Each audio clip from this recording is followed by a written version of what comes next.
Moore, Director of the Division of Mental Health and Addiction. Good morning, Matt Gooding, Assistant Deputy Director at the Department of Child Services. Wonderful. And we will have a listening session now till 11:55, and it'll be facilitated by Jennifer Lance, who's the Executive Director of IPMG. Jennifer, I'm going to turn it over to you. Thank you.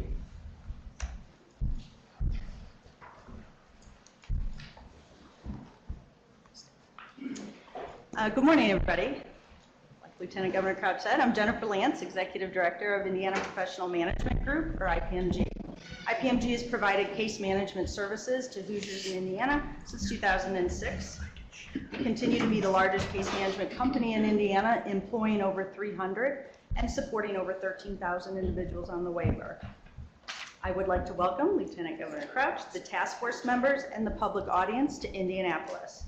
House Enrolled Act 1102 established a task force for assessment of services and supports for individuals with intellectual and other developmental disabilities. We will now begin a 50-minute listening session during which the public may offer comments to the task force. As facilitator for the listening session, I'll recognize people on a first-come, first-speak basis. I'll ask you to please introduce yourself prior to speaking and keep your comments to 2 minutes or less. In order to accommodate all those that wish to make comments, please conclude your comments at the 2-minute mark. And then we're going to call 3 people at a time. If you can just come up and be right here, then we can keep it moving. So first up is Bruce Shanahan, Michael Peterson, and Ann Tidens. I'll apologize if I misspeak.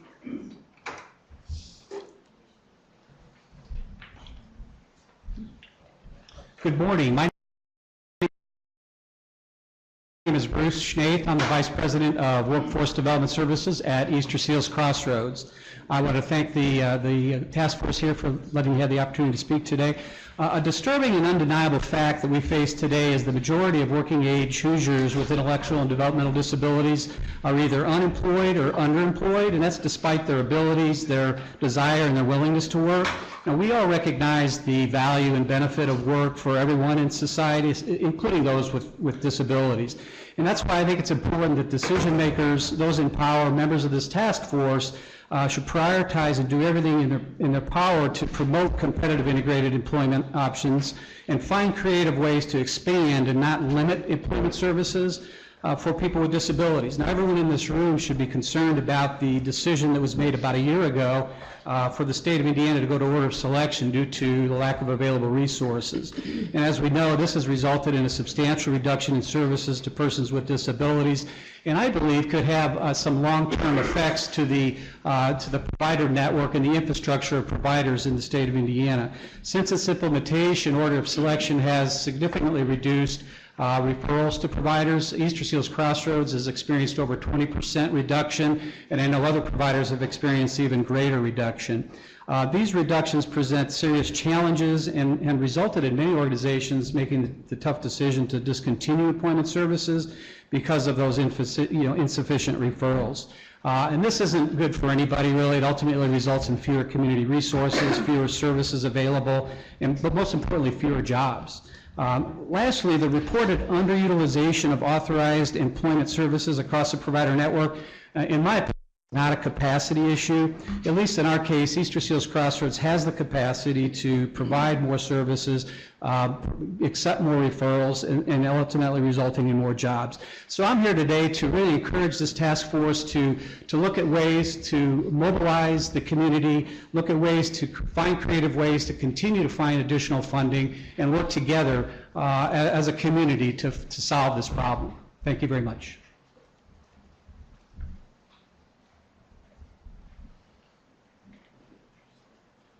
My name is Michael Peterson. Is there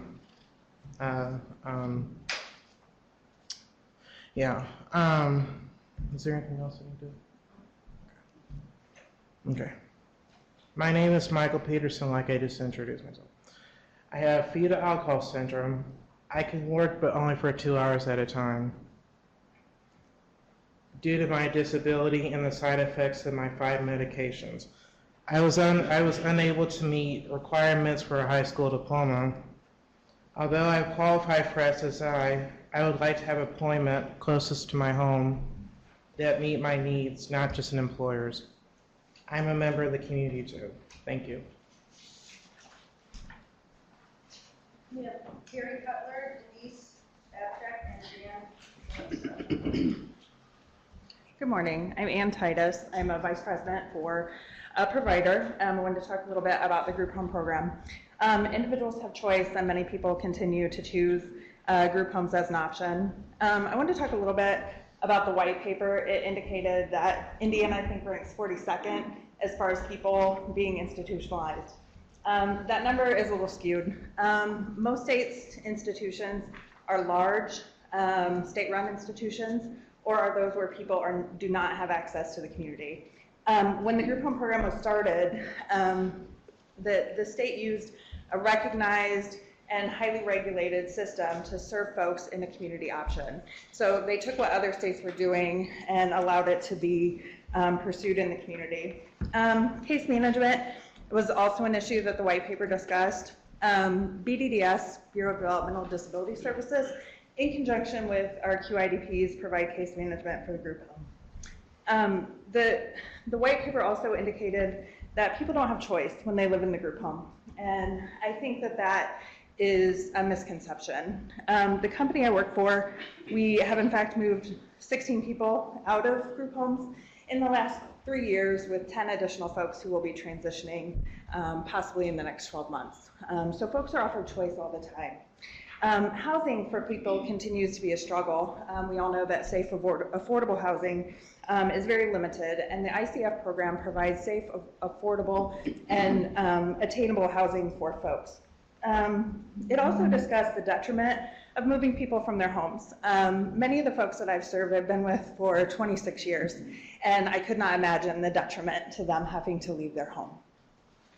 The group home system also generates money through the provider tax. So the white paper discusses loss of or having some sort of compensation platform for providers. And I can't imagine having less money coming in and more money going out without providing services to folks.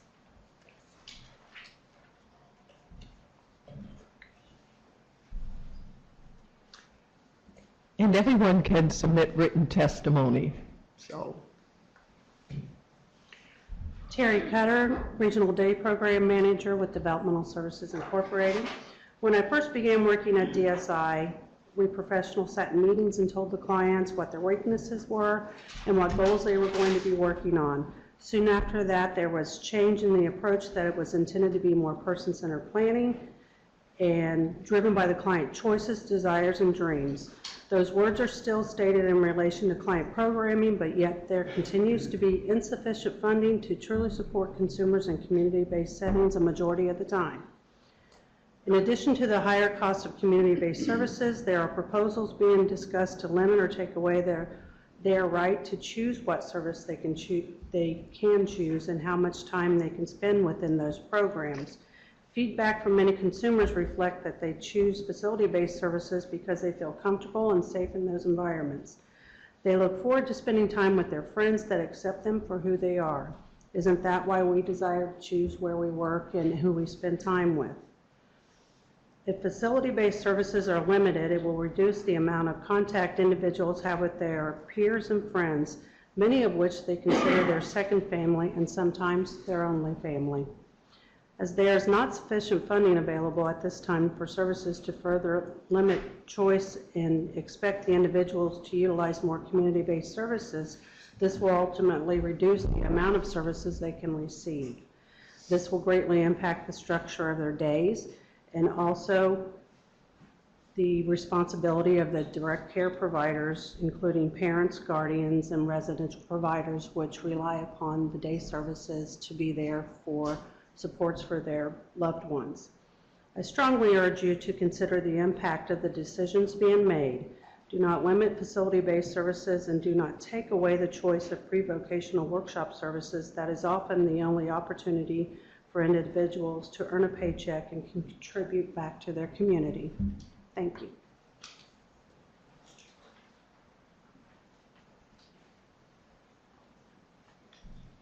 Good morning. I'm Denise Babjack, and I wanted to thank you for this opportunity to come and be able to be a voice for many people. I'm from Northwest Indiana, Valparaiso, and I attended the last task force and was unable to speak. So today I'm coming and speaking for the 750 people that we provide services for free of charge. The nonprofit that I run is Chasing Dreams. And also, I'm the voice for my daughter, who is 9 years old, who has a dual diagnosis, and my husband also.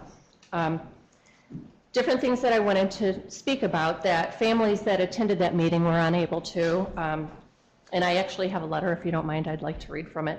One of the families had given me a letter that addresses all of you, and it says, "I hope that I am just one of the thousands of voices that you have already heard from and that have stated this grave concern for what I truly believe to be a civil rights issue.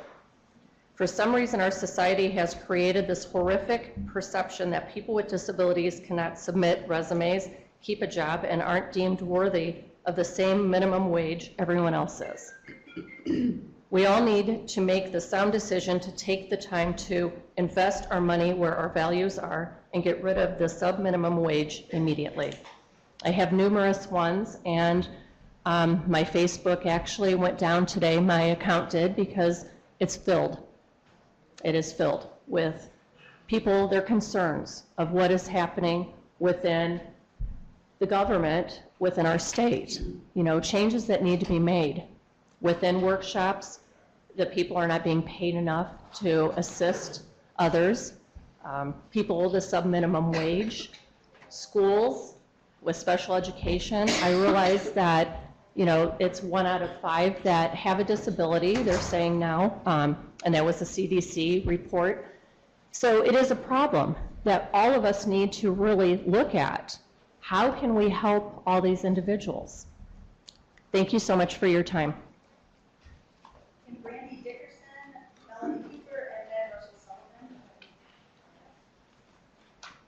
Good morning. I'm Jan Bullington. I'm from Zionsville, Indiana. I'm coming here as not only an advocate, but as a mother. I'm here to talk about, believe it or not, my 2 oldest sons have been on the Medicaid waiver for over 20 years. One's been almost 25 years. I've seen it all. I'm here to talk about we need to develop a staff registry. And you ask why I feel that way? My son lives in a Medicaid waiver group home. It's wonderful. I thank goodness for it. He was alone in the home with 1 staff. My son decided he wanted to go on a car ride and walked outside to the car, and the staff had no clue he went in, was outside. So the only reason the staff knew he was outside is because the neighbors had called the police to let them know there was a gentleman in the street banging his head. Okay, my agency, great. They terminated this employee. 2 weeks later, it was a slap in the face when this exact same employee was promoting a new agency at a transition fair in Zionsville. Don't feel like my son is safe. Then my other son, the staff stole credit cards. Yes, we pressed charges. I wasn't going to let that go, but a misdemeanor will not stop another agency from hiring them. What are we going to do with all these waivers to make sure our loved ones who are nonverbal, lower IQs, who cannot defend themselves, so they don't go on and do it to somebody else? It's a real struggle. It's a fear I live with daily. And I hope we can come to a consensus of what can we do to make it safer for all the individuals that rely on direct support staff. Thank you.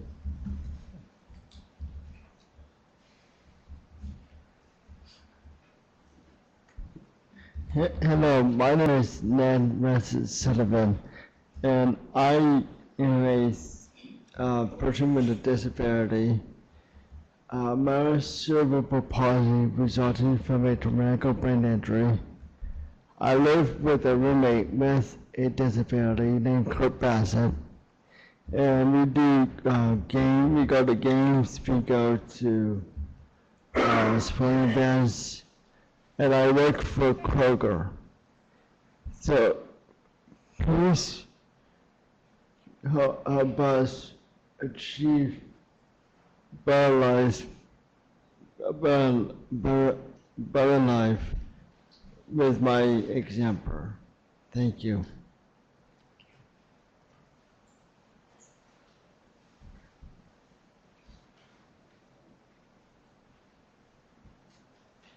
Hello, I'm Brandy Dickerson. I have cerebral palsy. I've had it my whole life. I'm one of those that was a success in life. I got help through vocational rehabilitation. Easter Seals actually helped me with getting a job, and then I came back and started working for them. Now I'm a job coach, and I help individuals. I'm work as a retention specialist to help them keep their job. And we need those supports to help them to be able to keep, and believe me, they do need help. Without those supports, a lot of them would lose their jobs. And that's what I want to say. Thank you. Have a great day.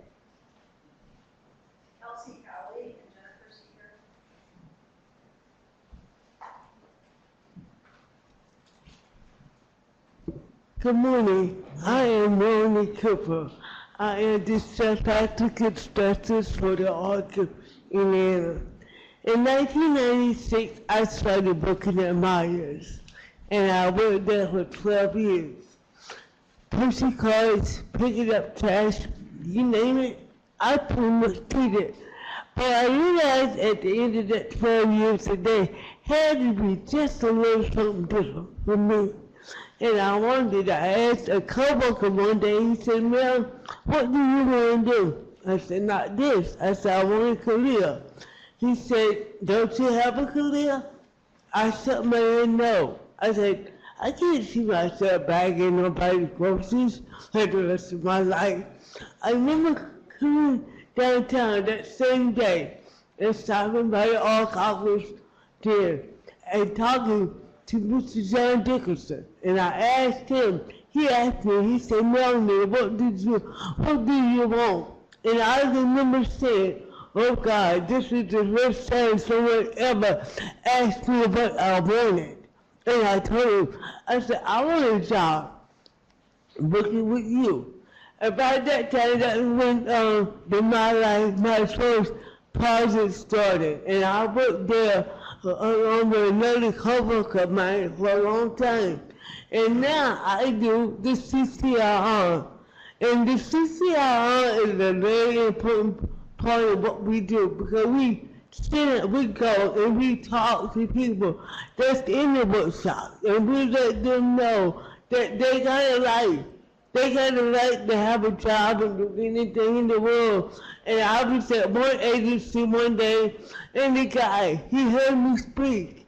And after we got done, he told me, he said, "I want to do like you." So, I mean, I love what I do. I really do love what I do. Thank you.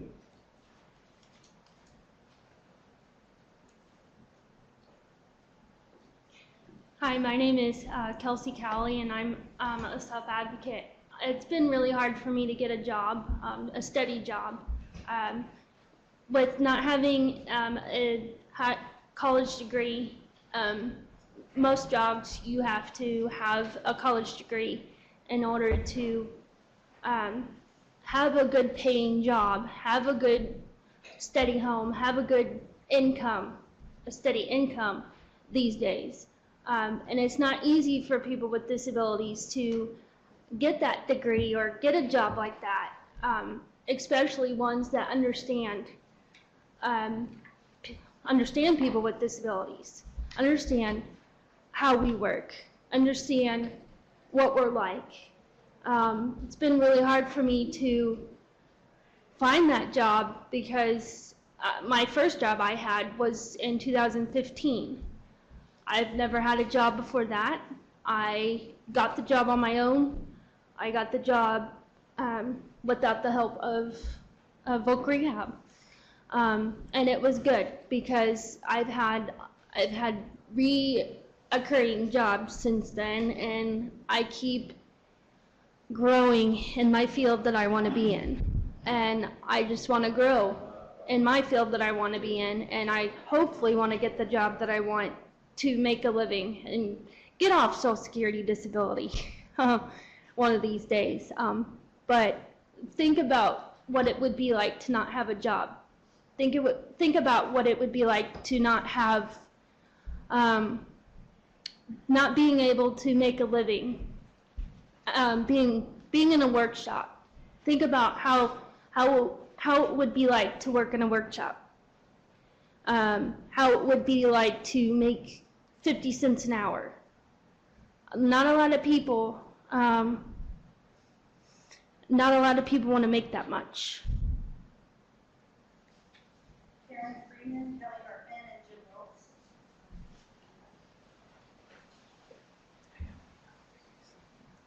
Good afternoon. I didn't expect to speak, but I decided I better. I just have to. My name is Jenny Sager, and I appreciate the time to share a couple of thoughts with you. I'm a daughter of a mother of one of the early parents in the 50s, and a sister, a younger sister by 1 year, of my sister, Stephanie, who has Down syndrome. She's just turned 62 yesterday. And my hope is that for all of the people speaking and the things you are charged with and looking at, my hope is that you maintain as much flexibility as you possibly can, whether it's working with the waiver services or whether it's working with vocational services or even healthcare services. Of course, we were proponents of group homes, but my mom could never let my sister live with 8 other people.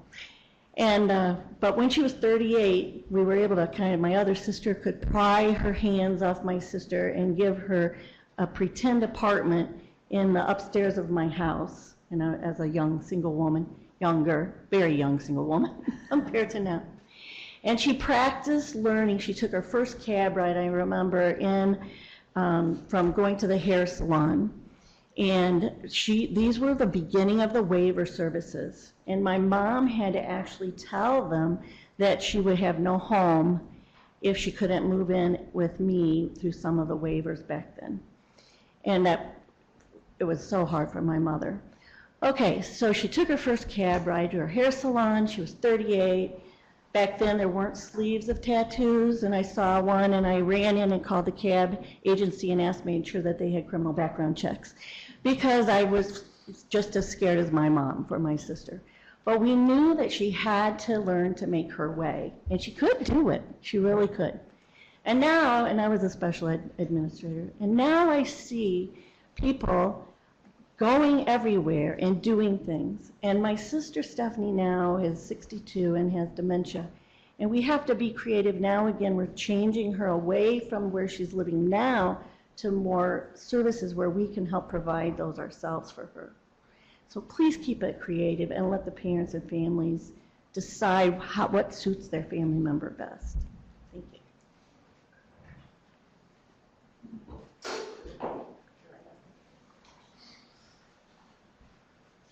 Hi, I'm Karen Freeman, Director of Manufacturing for Stonebelt. While we strongly support employment first position, we also work with individuals that are very successfully participating in our workshop program. There are a variety of reasons for this, including the most important, which I believe is choice, the need for a full day of meaningful activity, tight waiver budgets that need large group services to stretch their budgets, and difficulties in finding community jobs. If the workshop program was taken away as an option, there is not currently capacity to find community employment for all of these individuals, and it is almost certain they would not find the same number of hours to work as the workshop affords them. We would anticipate that many individuals in our workshop would move to group-based facility habilitation programs, at least initially, or regrettably would spend many more hours at home without any meaningful activities to pursue. There will be some individuals who will adamantly want this choice and would reject community employment. We plan to leave this option open unless it is taken away, while we still discuss community employment with those currently in the workshop program. And we work very closely with our employment department to make sure everybody gets the services that they want. As the task force considers the future of sheltered workshops, we urge you to consider the full impact of such a change on consumers and families and the possible unintended consequences of removing this program without viable alternatives. Thank you.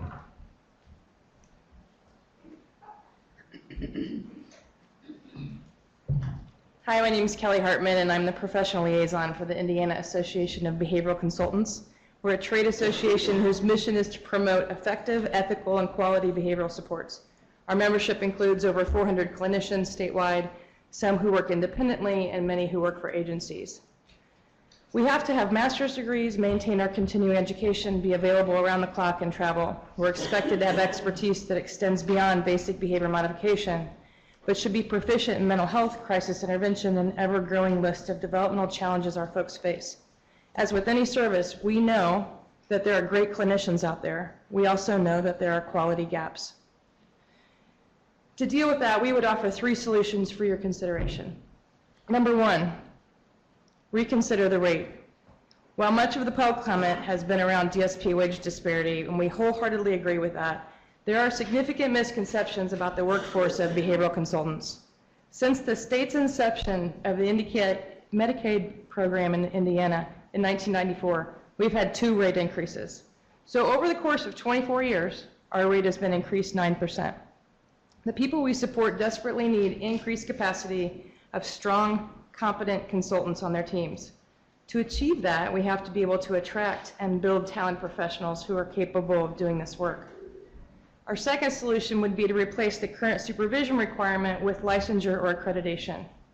Currently, the HSPP, or the licensed psychologist that does our supervision, is not required to even meet the individual for whom they sign off on their BSP. Right now, the system for most BCs is they send them in an envelope, they get signed, and they get sent back. To me, it seems counterintuitive to what we tried to achieve with the HCBS expectations. Instead of this, let's trade that in and work together to achieve accreditation or licensure that brings the expectation of some competency-based foundations for our group of professionals. And last has been discussed in previous meetings. Hi. Please, please, please consider a crisis program. We have a collaborative responsibility to do the best we can with the resources we have to serve the folks. We know that 5% of the toughest folks spend 60% of the dollars in services. We can do a lot better through collaborative, forward-thinking, innovative processes. Thank you. Ms. Yolanda Kincaid, Andy Rosenthal, and Amy Rogers. Hi, my name's Jim Wiltz, and I work for Stonebelt in Bloomington. I'm here to speak in support of Indiana's supported group living program, also referred to as group homes. First, some historical context. Indiana is one of only a few states to close all its large state institutions for people with IDD. Not long ago, institutional care was the only option for those who needed residential support.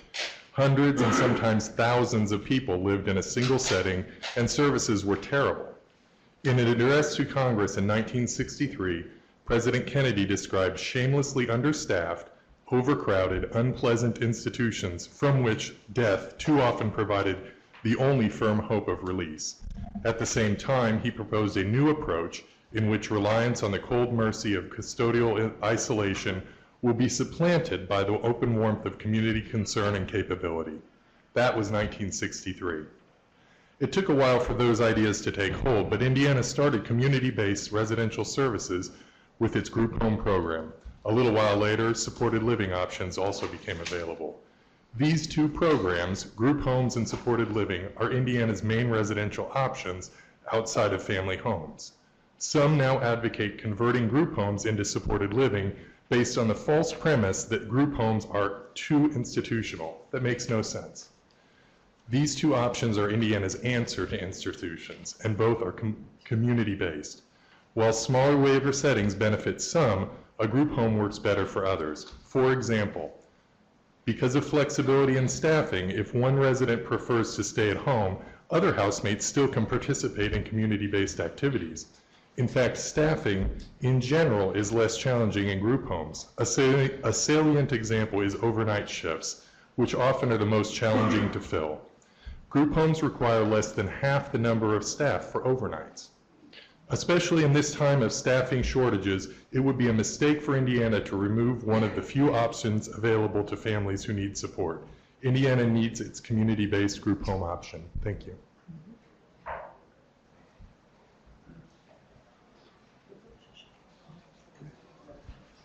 Good morning. My name is Yolanda Kincaid, and I'm the Chief Operations Officer for Carey Services. We're the ARC of the Grant and Blackford counties in Indiana. I'm also a family member of a woman with a disability. So thank you to this committee for their effort, for your effort, and this session to create some momentum to effectuate some positive change for Hoosiers with disabilities and their families. I think we all love to read these some great employment success stories, and there are thousands of them throughout the state of Indiana. There are other stories also, those that are just a little bit different, people that are in progress of their success story. Some folks have made progress to competitive community employment, and sometimes life throws us all a curveball, and there may be a backslide, and then we kind of, we would rally the troops to be able to try and create different supports for that person. So there are many, many success stories like that too that are in the making. Of course, we heard earlier today about the OOS process, and that absolutely has had an impact on providing employment services to individuals with disabilities. So I urge this task force to consider that and to look at that process, as it has absolutely reduced the resources for folks to be able to utilize for employment services. I had spoke with many of the individuals that we serve at Carey Services, and there was a man who actually had an interview, a job interview, staged for the next day. His concern was less about the interview, but what if he got the job? He was kind of scared and nervous, as you might imagine, and then he started to talk about transportation. In the area of Indiana in which I work, transportation is an issue. So as we consider employment, consider the transportation to get folks there as well. There was a woman who kind of spoke at first and then had some deep thought about her response about what would happen if there wasn't facility-based programming, and she said, I don't know that I would wake up. I probably wouldn't set my alarm clock. I wouldn't have a purpose to get up in the morning to come somewhere. This person happens to be involved and has employment services in their plan. There was also another person who does work, only is able to work about 25 hours and needs to fill their time with something else. So in closing, I would just hope that this task force would look at the full array of services that people receive and understand that each person has a unique story, and that combination of services is important to maintain. Thank you.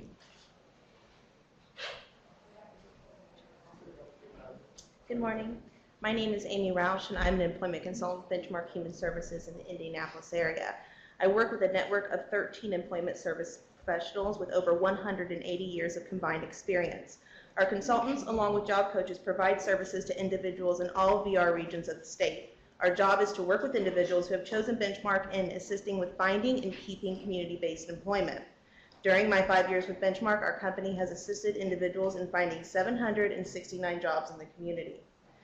The best use of my and other community employment service staff's time is with individuals in the community assessing their skills, speaking with potential employers, and working at job sites. During my and my colleagues' time with Benchmark, our passion for and ability to provide quality employment services has remained steadfast. Benchmark truly believes in employment first. Benchmark truly believes in employment first. What has changed is the movement from an outcome-based system to a process-based system. As a provider to the different areas of the state, what we are seeing is an increased focus on process and control measures by VR that is not consistently applied from region to region, area to area, and sometimes even counselor to counselor. This can make it difficult to train staff to be prepared to serve VR, as well as slow down and even take away from the time working with the individuals who are referred to us. We encourage a simplification of the model that would streamline authorization, documentation, service delivery, and reimbursement requirements. We also recommend that VR address the inconsistencies between VR area offices and between counselors within each office to eliminate delays in service created by the inconsistent application of the process. This would also allow VR providers to begin serving more individuals. There are areas Benchmark serves in Indiana where significantly less people are receiving help compared to previous years. Benchmark and other providers have well-trained, experienced staff ready and willing to assist more people with disabilities in being employed. I hope that consideration of these comments and others will lead to full realization of Employment First as a priority for people with disabilities. Thank you.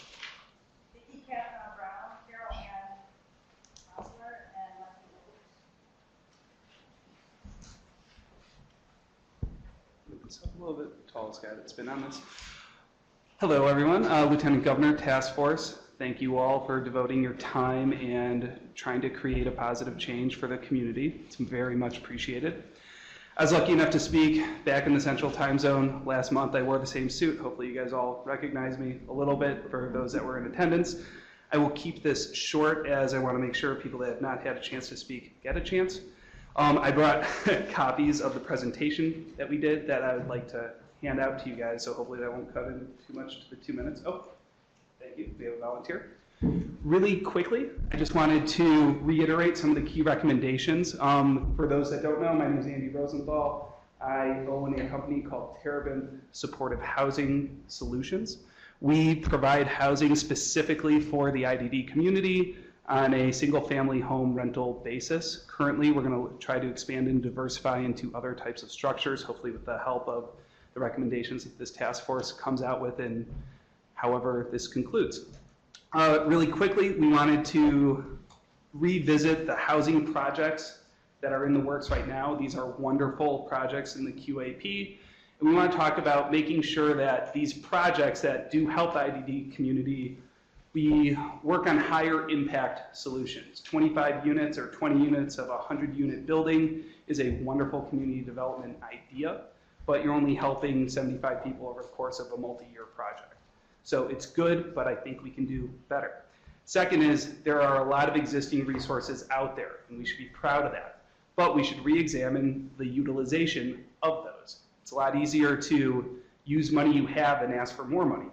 So if money isn't being spent, maybe we could reallocate that to other needs, one of which being housing, rent assistance, things of that nature. Lastly, I think we should incentivize landlords that are not familiar with this community to help join the fight to provide better housing. And I went 2 minutes and try not to. Sorry. Thank you. Good morning. First of all, I'd like to thank Lieutenant Governor Crouch and the committee for allowing me to address you today.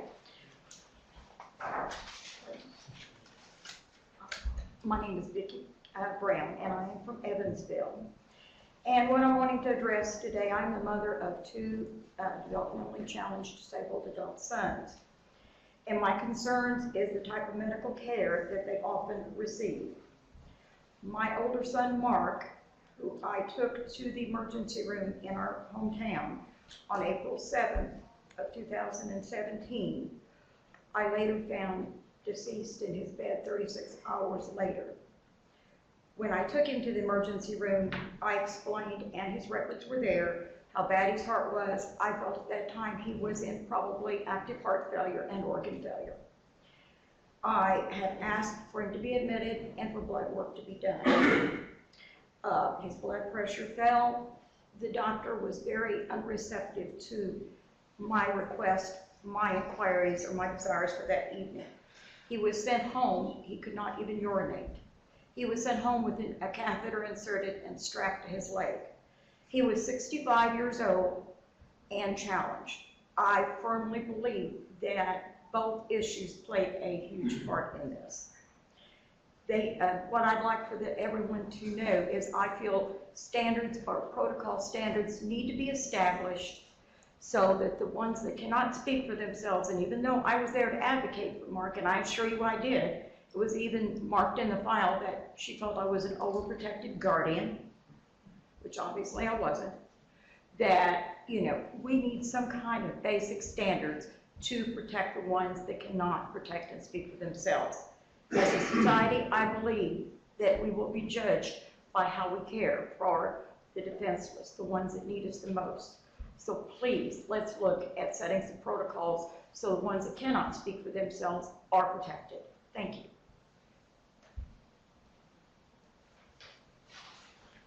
My name is Carol Ann Hostler, and I'm from Bloomington. Thank you for the opportunity to share my thoughts about the need for group homes. My 32-year-old son, Jonathan, has lived in a group home for 22 years. Unlike an institution, the Stone Belt group home experience, the other residents and staff are an extension of our family.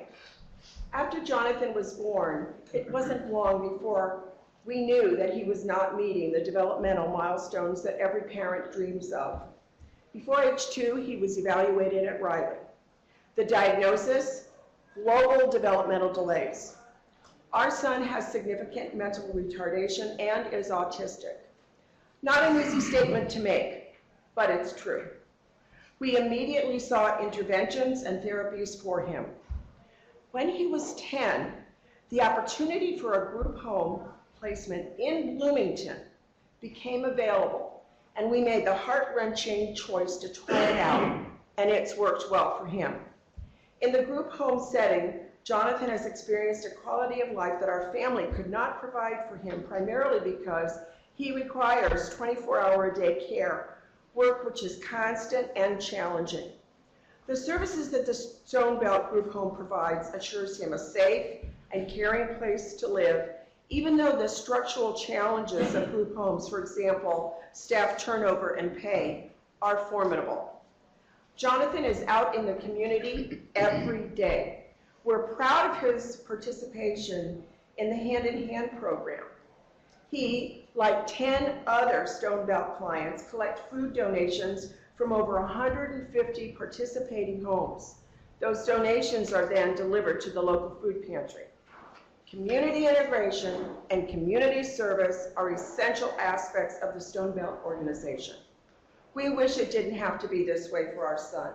However, it is our family reality and has been the challenge of our 47-year marriage.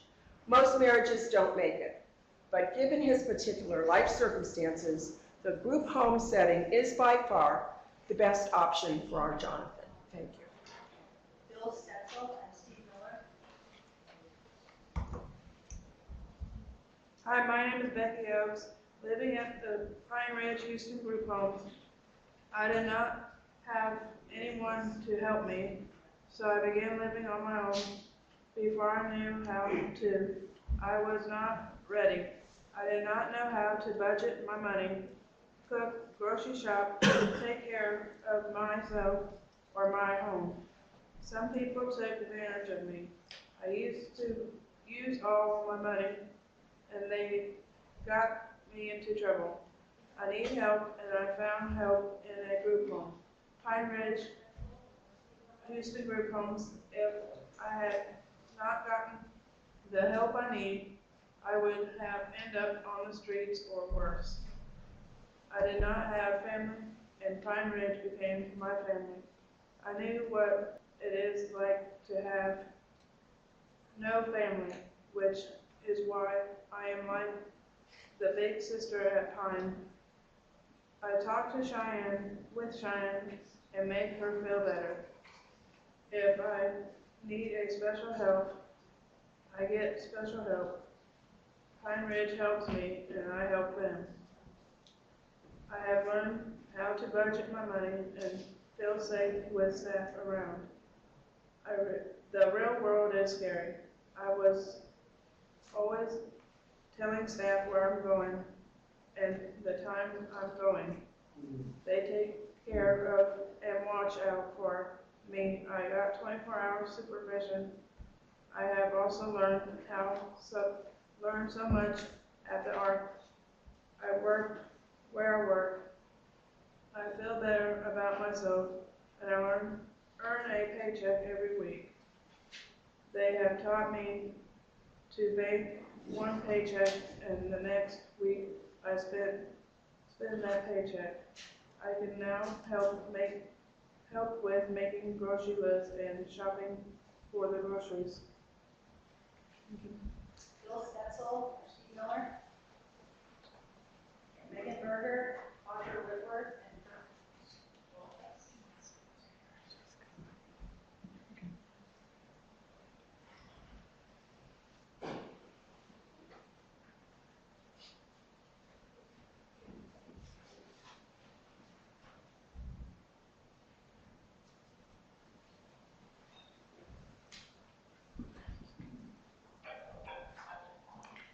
Hi, I'm Megan Berger.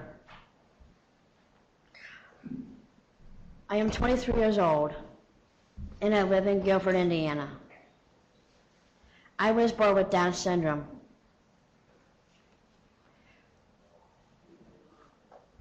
And had leukemia when I was 5. Growing up, I had therapy and other intervention services, which gave me a very positive start. I faced a lot of challenges in my life. It has given me a heart for helping others. I volunteer with several organizations and give speeches to encourage others that we are more alike them than different and can have meaningful and productive lives. I belong to a self-advocate group at New Horizons, and I'm on the board of Self-Advocates of Indiana, where we learn about issues that affect us and what we can do to improve services for our futures. Because my parents both work, it is difficult for them to drive to all my activities. Since I cannot drive,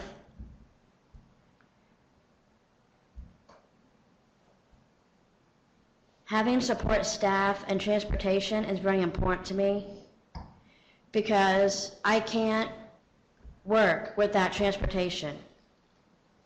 I have been doing volunteer work, but I really want to get a paying job. We need services so that people like me can find employment and support ourselves. That way we can meet my goals to help others with special needs and be a motivational speaker. That's why I'm grateful for this task force and urge you to assure that we have the support we need to live our best lives. Thank you.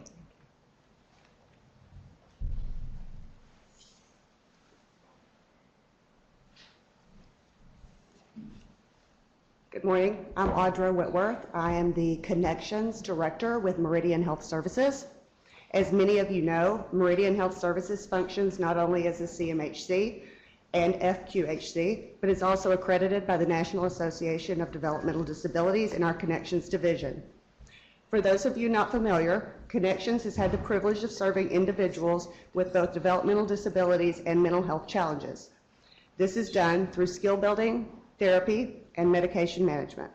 For the past 17 plus years, Meridian has made it a priority to assure that individuals with developmental disabilities have the same access to services as all other individuals. We are honored to have the partnership that we have with NARF and fellow association members. In previous years, Meridian played a key role in crisis services for individuals with disabilities across the state of Indiana. Meridian has continued to offer crisis services to its Connections clients by phone and in person when necessary. Our data for the first 2 quarters of 2018 indicates that these calls have resulted in a 91% positive outcome for the individuals that have called. We are pleased to see that the issue of crisis services is in front of the task force, and we welcome the opportunity to become part of a plan or solution in addressing this matter. On behalf of Meridian Health Services, we would like to thank you for your commitment to our Hoosiers, their needs, and our industry.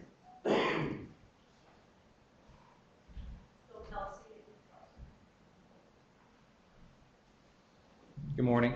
My name is Kirk Stolzfus. I'm Program Director at the ARC of LaGrange County, and we had the honor of having the Lieutenant Governor at our facility last week.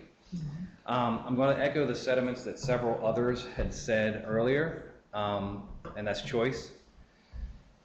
We've been telling the individuals that we serve for years and years and years that they have choice. They have a choice where they live, work, play, who they live with, how they spend their money.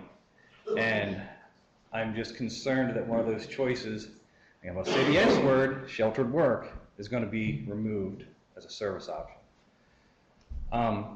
If we're honest as providers, the individuals that we serve, regardless of how much we may try, they don't have the same options as we do. They don't have the same choices as we do. One of the reasons is possibly where they live.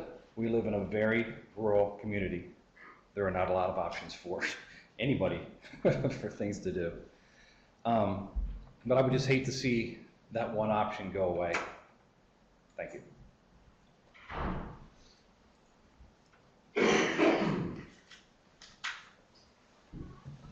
Hi, my name is Bill Kelsey, and I'm the Chief Operating Officer for Sycamore Services. We serve central and southern Indiana. We take pride in our employment services. As a result of our long-standing partnership with vocational rehabilitation, we have been able to celebrate many successes. Our supported employment program has obtained consumer average hourly wage and utilization of hourly services above the state average. We have played a part in helping individuals to gain employment in a variety of industries.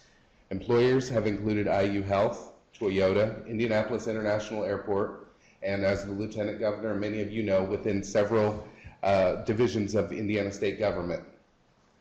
We recently commemorated the 10-year anniversary of our Project Search, a unique school-to-work program that takes place entirely in the departments of the Indiana Government Center. The program was nationally recognized for a placement rate of over 70%.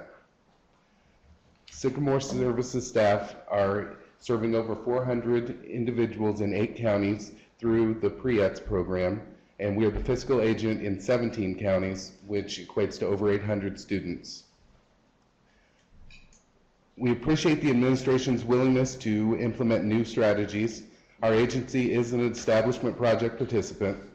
We have increased our capacity by hiring additional staff, increasing training, and expanding our service area.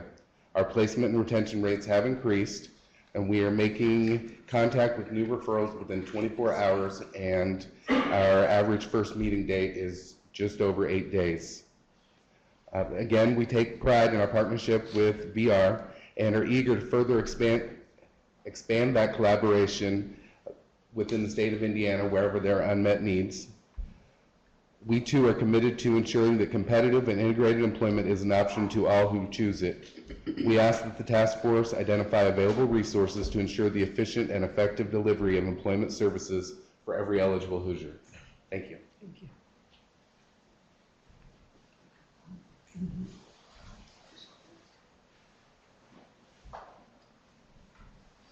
Okay, if you did not get a chance to comment, you can get information on how to submit your comments to the task force, but I want to thank all those participating in the listen session. Lieutenant Governor Crouch, I'll turn it over to you. Thank you. We are really on a tight schedule, and we're going to be on a tight schedule from here on out because we have a lot of, some of you were so bashful and shy about submitting white papers at the beginning, but they've come in a flurry of activity. So we are going to take a 15-minute break. It's the only break of the day.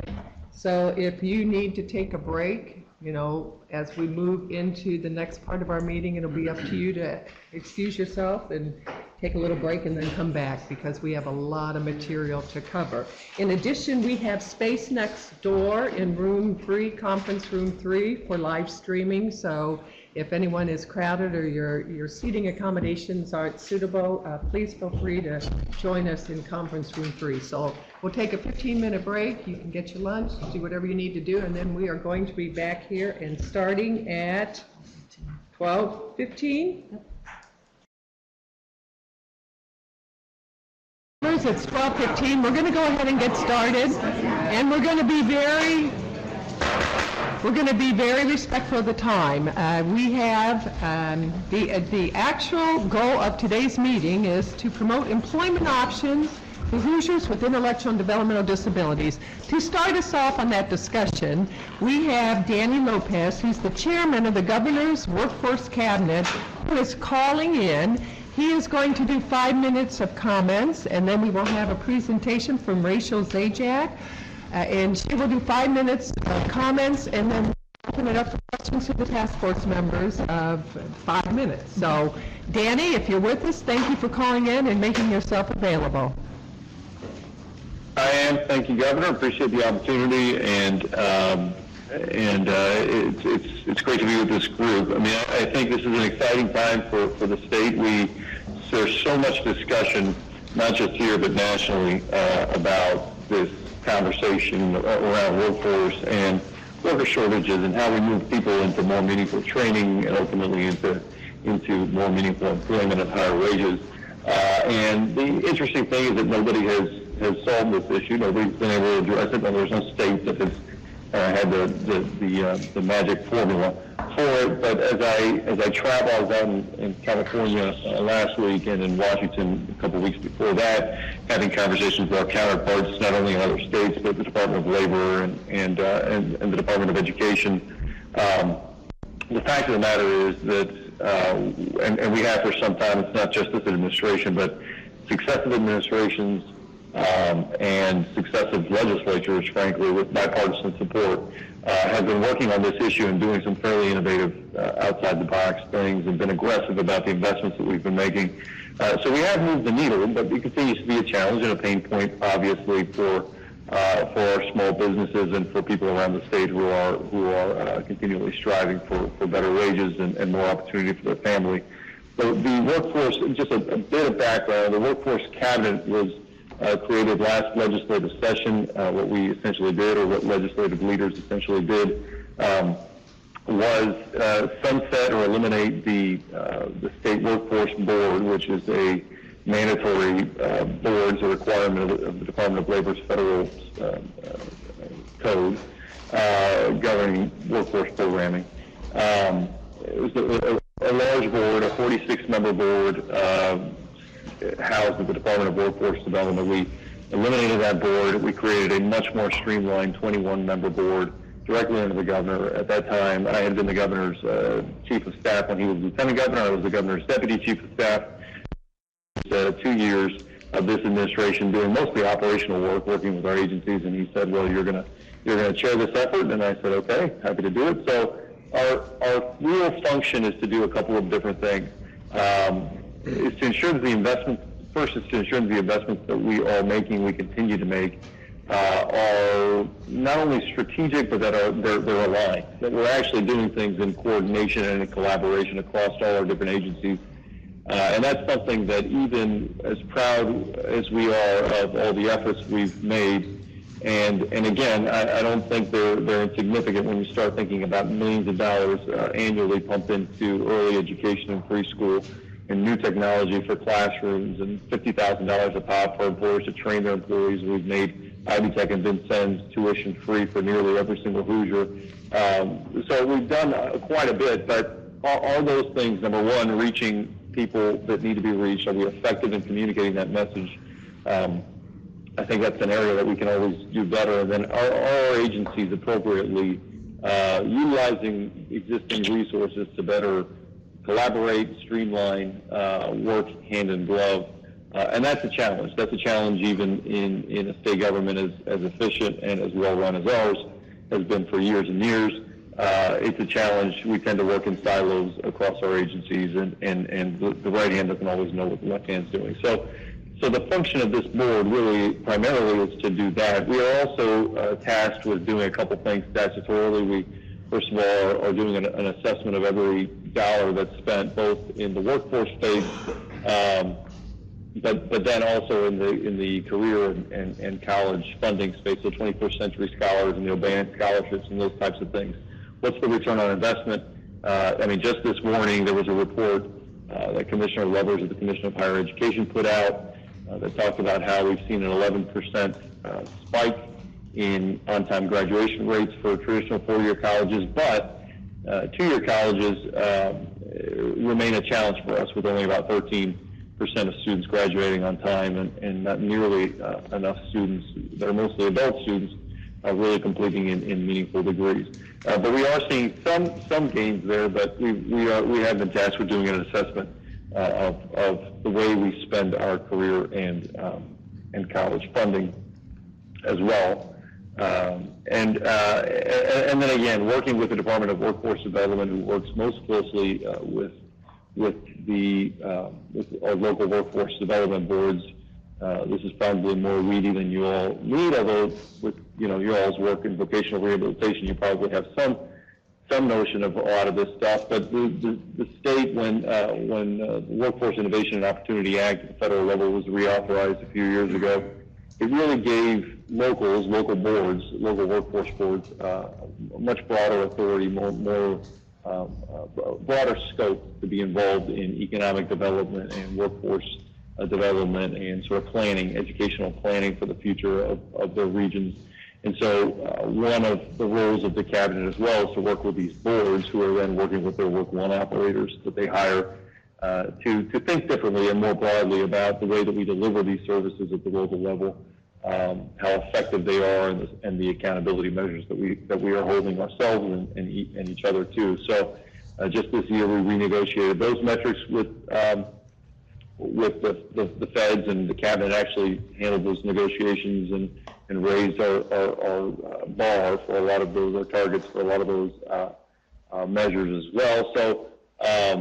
So that's the other function that we play. And then, of course, obviously more, I guess more simplistically more directly we are an advisory board to the governor and the lieutenant governor and the administration on workforce-related issues. So as it pertains to the work that Blair does in bringing talent to the state and figuring out how to work with IEDC and others to grow our talent populations, or of course Dr. Walpole and the various programs at FSSA that deal with vocational rehab and services for folks with disabilities, and then Department of Workforce Development, our institutions of higher education, all of these folks, as it relates to that, just ensuring that we are an advisory body, and that I personally am serving an advisory role to the governor on these issues. So, you know, the legislature, the big challenge that the legislature laid out before us during last session is do we have a throat to choke? Is there a point person in the state who ultimately is the final arbiter for workforce issues, you know, obviously before the governor, and that's what we were looking to create with this cabinet. So we've done that. We've met several times. We're creating a career navigation tool. We're working with the different agencies. It seems to be working extremely well, but of course we're early on in this process. So I look forward to hearing any comments or questions that you all have after Rachel has a chance to talk about what they're working on. Okay, and Rachel Zajac, Director of Operations for the Office of Career Connections and Talent. We're happy to hear from you now. Yeah, okay, so my name is Rachel Zajac, and I am on Secretary Blair Milo's team. So we are particularly excited to be here today, given the topic of workforce, and with the opportunity to just hear from Danny for what the Governor's Workforce Cabinet is working on. We are able to work in very close partnership with the Governor's Workforce Cabinet. Blair, in her secretary role as Secretary of Career Connections and Talent, does have a seat on that cabinet. And her position was created in August of 2017 to really work on addressing some of the workforce, education, and talent pipeline gaps that some of our employers and educators and then individuals who are looking for work are feeling right now, and how we have been activating our office is we have been making a commitment to get out locally and meet with many of our local communities, and through that we've been working to go visit each of the 92 counties. So we can sort of sit down and really understand various unique local challenges and needs, and see how those may differ or be the same across communities. But then as part of those conversations, make sure we are getting feedback on needs, and then offering resources such as ones that Danny already alluded to, the free college tuition that is offered through various programs that we have, and with the Governor's Workforce Cabinet, then we can bring much of the feedback we gain as we are out and about and working with some of the local stakeholders to then make sure that feedback is included in some of the solutions that they come up with as the cabinet is working on many of these challenges at a more state and legislative level. So that is the background there, and for our larger excitement of being here is that this is obviously a space for workforce that is brought up very often in our meetings when we are out meeting in communities, and we want then the ability to learn from this group and understand how we can engage those conversations to further the conversations and to gather resources as our local communities are asking these questions. So we're really happy to be here to be able to learn from the meeting today. Great, thank you, Rachel. And since we have the two experts with us on the phone and here present with us, task force members, any thoughts, any questions, any points that you would like them to be thinking of as they look at addressing workforce development here within the state and as it applies to individuals with intellectual and developmental disabilities, which of course we know the unemployment rate there is 80%. Any thoughts?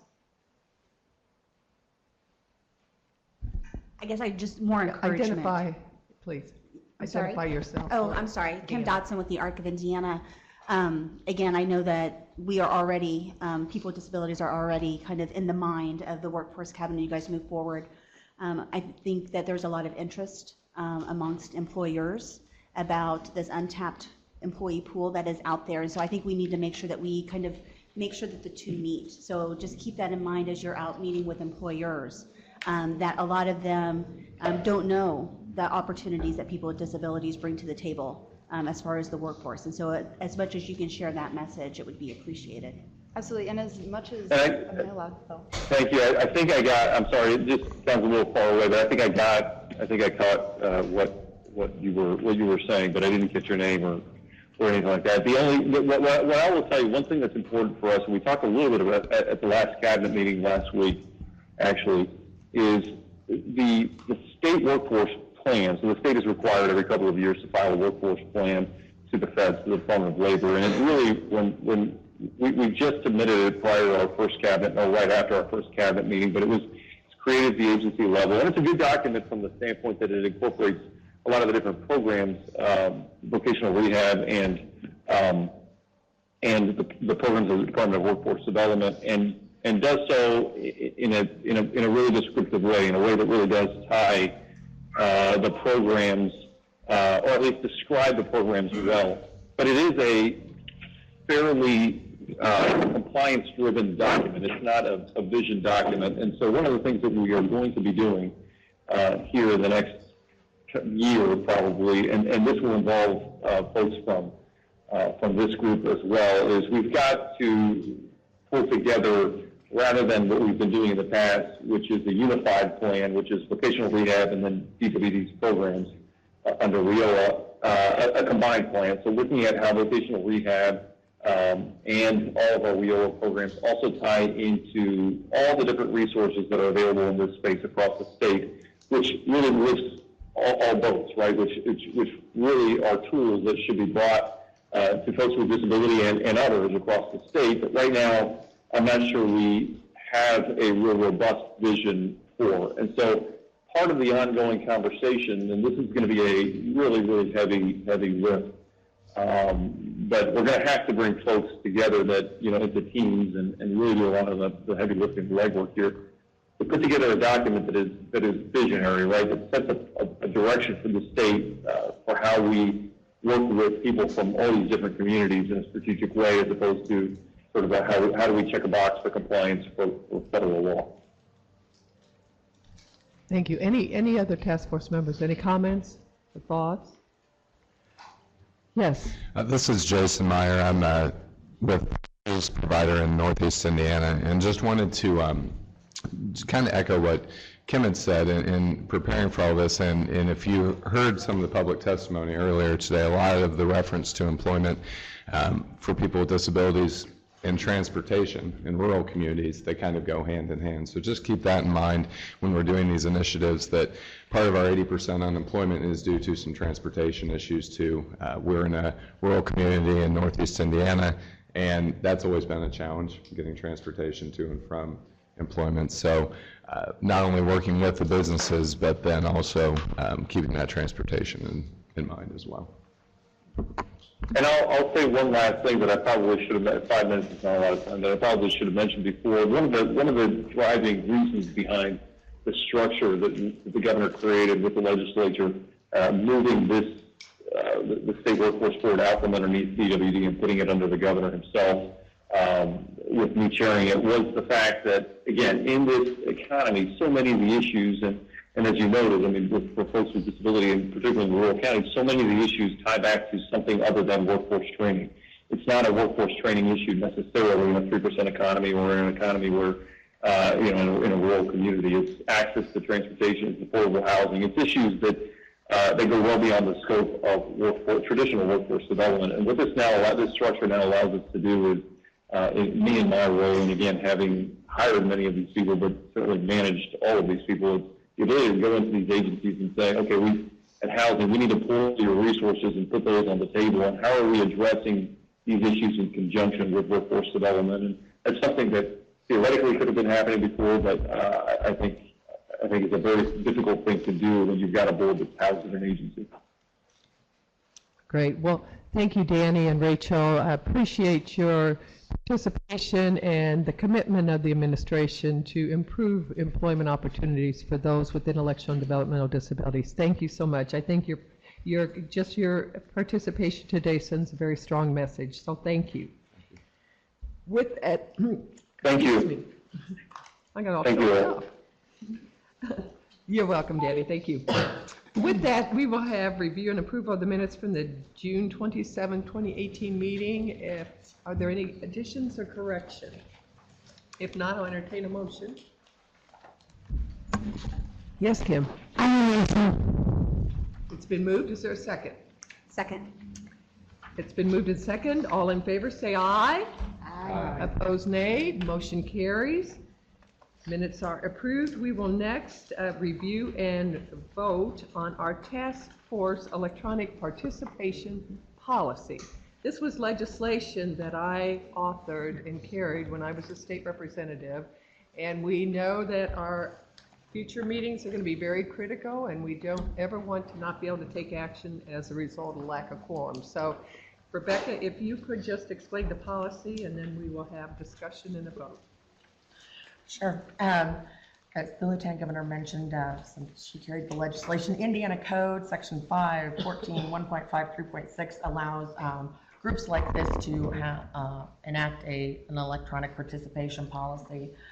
Some of the items that the task force should be aware of is that at least 6 members of the task force must be physically present at any given meeting at the designated meeting site.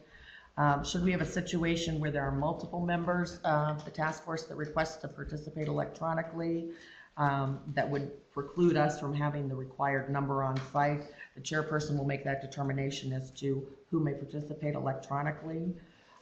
Task force members willing to participate or wanting to participate electronically are required to contact and get authorization from the chair in advance. Those that would like to do so may contact me at least 48 hours ahead of the meeting. Unless we get into sort of an exigent circumstance sort of situation, in which case it requires 4 hours notice, and again to me. The electronic participation in this case will be via conference call, which will comply with all requirements such that all the task force members can hear themselves, hear everybody else, members of the public can hear everyone participating as well. The statute requires that if there is an electronic participation vote taking place, if any of the members are participating electronically, that is required to be a roll call vote. So you should all have a copy of the policy in your packets. It follows pretty closely to the statute. Are there any questions? This will allow us to always have a quorum, but it also will allow those members who have emergencies or conflicts be able to participate at least remotely. Any questions? If not, I will entertain a motion for approval. So moved. Is there a second? I second.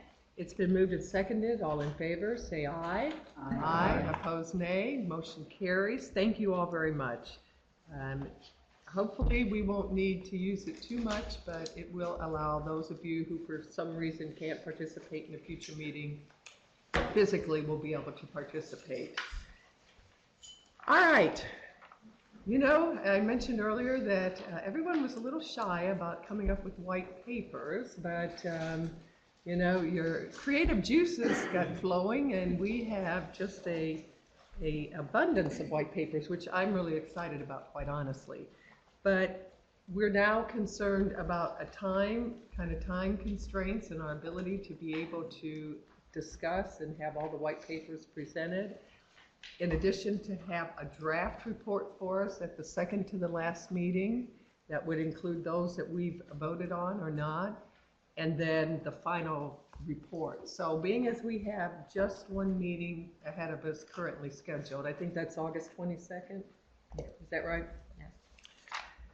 Yeah. First of all, if it's all right, we will kind of keep the presentations to a minimum at that meeting so that we have ample time to have the white papers presented and recommendations and have a healthy discussion on it, you know, so that we can get as many in as possible. In addition to that, as we looked at all the white papers that we have outstanding, we have some, but we have more than that.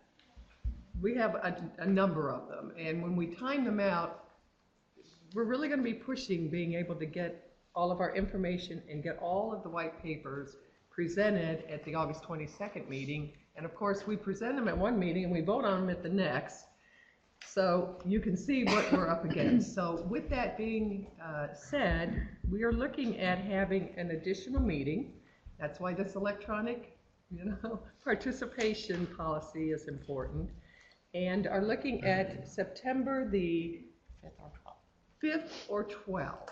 And if everyone can check their calendars, you don't have to do it right now, but if you will check your calendars, and Rebecca will send out an email, and those of you that respond, whichever date we can get the most participation, then we will look at scheduling an additional meeting.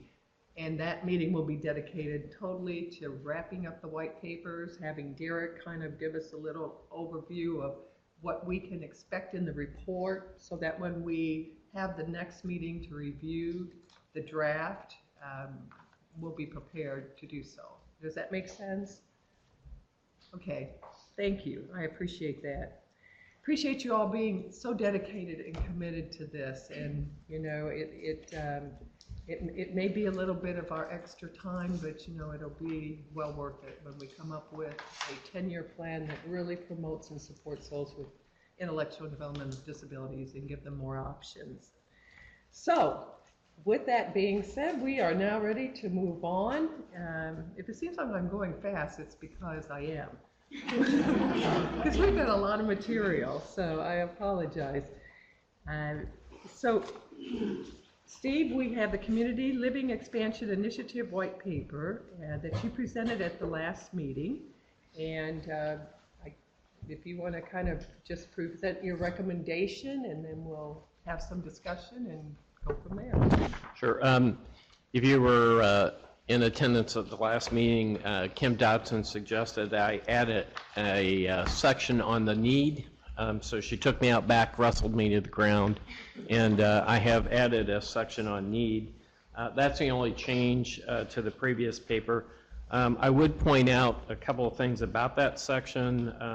As we heard today, and as you saw in the public comments, lots of parents and individuals with disability are saying they would like the opportunity to transition from their home early and in non-emergency situations, which we all know is the best way to make that transition. And that really is the focus of this paper, and the initiative is to take that as a very serious responsibility and create opportunities for folks to do that. So I did want to point out that a couple of statistics I think that are important is, according to the State of the State, Indiana ranks 42nd out of 50 when it comes to the percentage of individuals with intellectual disability being served in out-of-home settings of 1 to 6 individuals.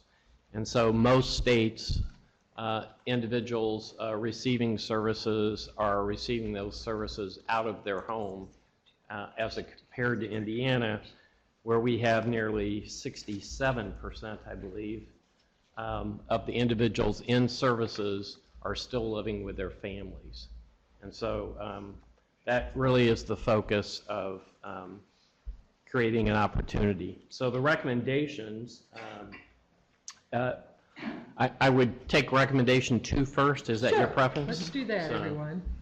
Do you so- want to read that, Steve, so that our people that are following know what we're talking about? Sure. So in addition to making changes to the current emergency priority criteria, we would recommend seeking an appropriation to be known as the 1102 IDD Task Force Community Living Expansion Initiative, which would fund 500 community integration waiver slots per year to be utilized for non-emergency priority placements using the criteria that the Division of Disability and Rehab would develop and get approved. This would create the opportunity for families to support individuals in making this transition to living away from their family in a non-emergency situation. Okay, and any questions? But let me just make this point. I think it's extremely important as we start to move forward that we stay focused on a vision. And it is I believe it is our charge to provide that vision and a roadmap for the General Assembly and for FSSA and for the community at large. But I just kind of guard against getting too specific, because we don't want to set ourselves up for failure or for expectations that then the Indiana General Assembly perhaps may not deem to be, realistic due to fiscal constraints. So if that makes sense. So I think if we can be, as general as possible, but reflecting the vision and the outcome that we want to see happen. So thank you, Steve. I appreciate that. Any discussion? I guess I'm just not good at these technologies. Is it working? Okay, The green thank you. light's on. I think Well, we yeah, might- I can't see colors, so I'm just at a whole disadvantage here. So You're now- on all the time. Oh my, yeah, great, that's great. I guess I'd like to caution this, and I will try to stay out of the weeds, Lieutenant Governor, but I'm really bad about that, so I'm going to try. I think one thing we need to think about as a committee is really thinking about that larger vision. You're absolutely correct, of really providing supports in the community for the individuals we support and individuals who are not supported through paid services. So I think that looking at how individuals access our services, especially those larger services on the CIH waiver, it is a category priorities.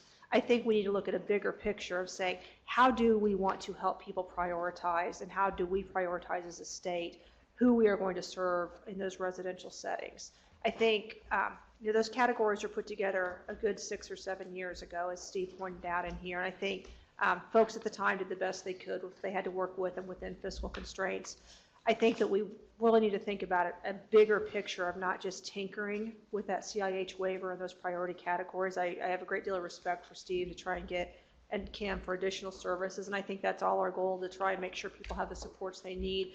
But I think we need to have a bigger vision and a bigger picture of that, of saying, is this really how we want people to be able to access services and supports through FSSA? And what is it we are trying to provide them? So while we can take 500 slots and put another $25 million towards that, does that help individuals with intellectual developmental disabilities live the good life and live the life they want to lead? So I guess now I'm going to jump way out of the weeds. So I guess I just lied at the beginning. I'm going to stay in the weeds.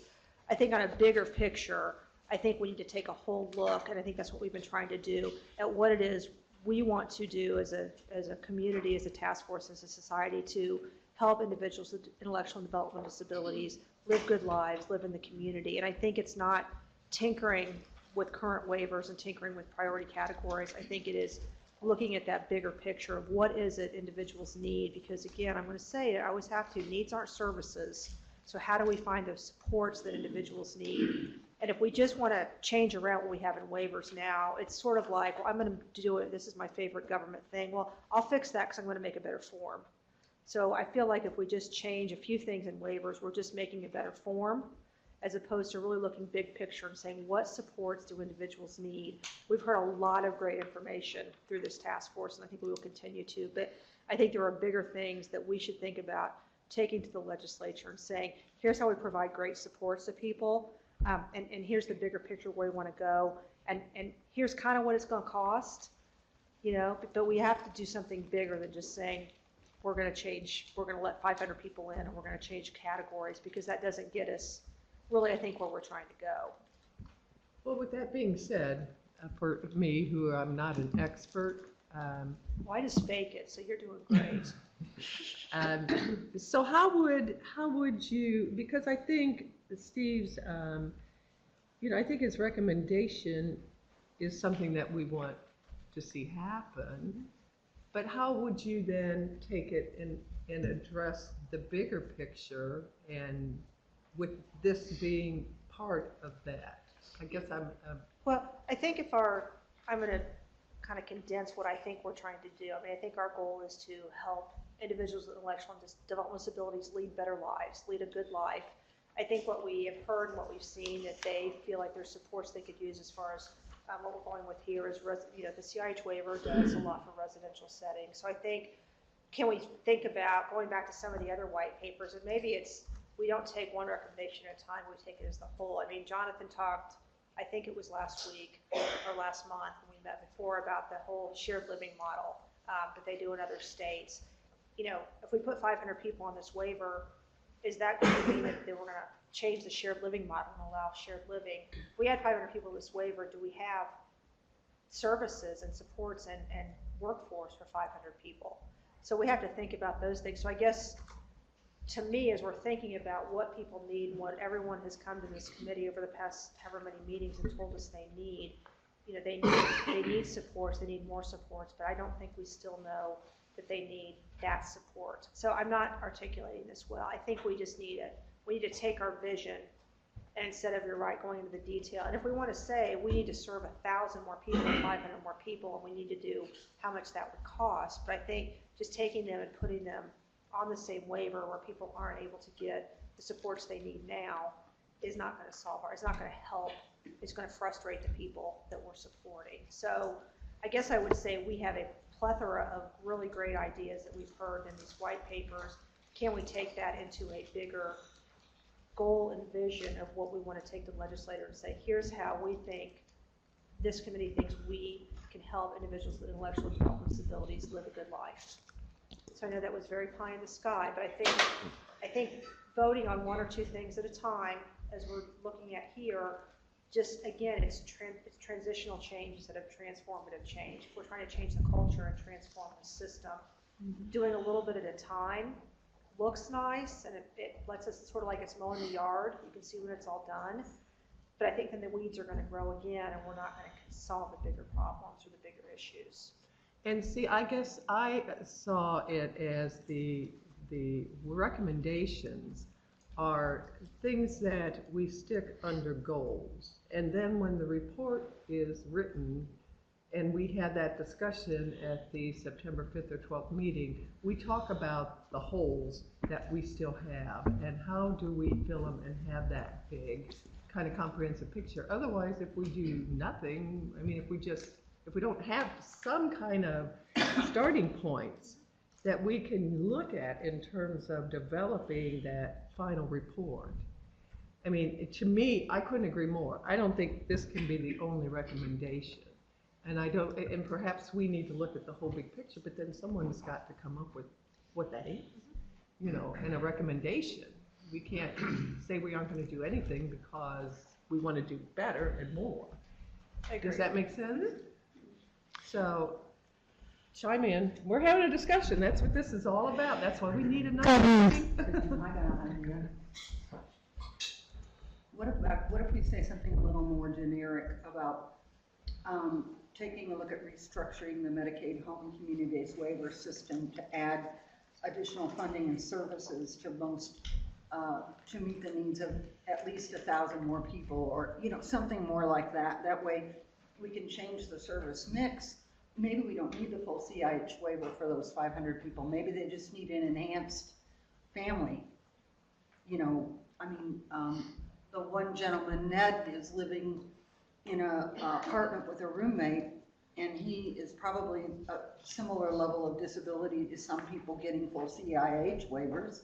In fact, he told me he was recently targeted, but he's doing fine. He has a full-time job. I mean, it just depends on what people need. If we make it more flexible and we have more self-directed services and services that people can access as they need it, I think there's a lot we could do with what we've got now. Just a different, maybe a slightly different mix and maybe a little bit more money, but we might not need full CIH waivers for those people that are age 40 and their families are 65. So maybe rather than being so specific on exactly what kind of waiver we're looking at, we can just say we want to look at the entire system and restructure it so that it serves people more effectively. Go ahead, keep talking. Well, I don't know if this is good news or bad news, but we are doing a white paper on waiver restructuring in August. So I was thinking maybe the division at some point would do one, but we for sure have lots of ideas on how to restructure those. This need that I think we need to be very careful about is that families in public comment and in written testimony have said, I need something more than the family support waiver, and I can't wait till age 80. And so this is where the need and the focus is with this particular proposal. But we are going to be putting forward some major waiver restructuring ideas in August. Kim? Yes, I had a situation where my father was dying and my mom had come to rehab down in Zionsville. Well, yeah, I have a sister, but you'd be in that situation where you would be stuck. You wouldn't have where you could have a support system right away. You'd have to wait for weeks on end till someone looked at everything and said, oh, she needs this or that. Because that's what happened to me. I had to wait quite a while before I got into ADAC or any support services. I had to wait a while. When your parents so ill and then you got the other parent somewhere else, you have to realize that the support system, yeah, you have it, but you have to wait, constantly wait, and don't know when you're going to get it. That's what happened to me. I mean, yeah, my father was dying of cancer, my mom had to come to rehab, but I had my sister and we had to come and sell the house, and I lived in a house for 30 years, so everything was upheaval on me. So you gotta be aware of that too. People are struggling with medical issues. They have family members that are dying or that have to be somewhere else. You have to consider that issue also. Thank you. Thank you, Kim.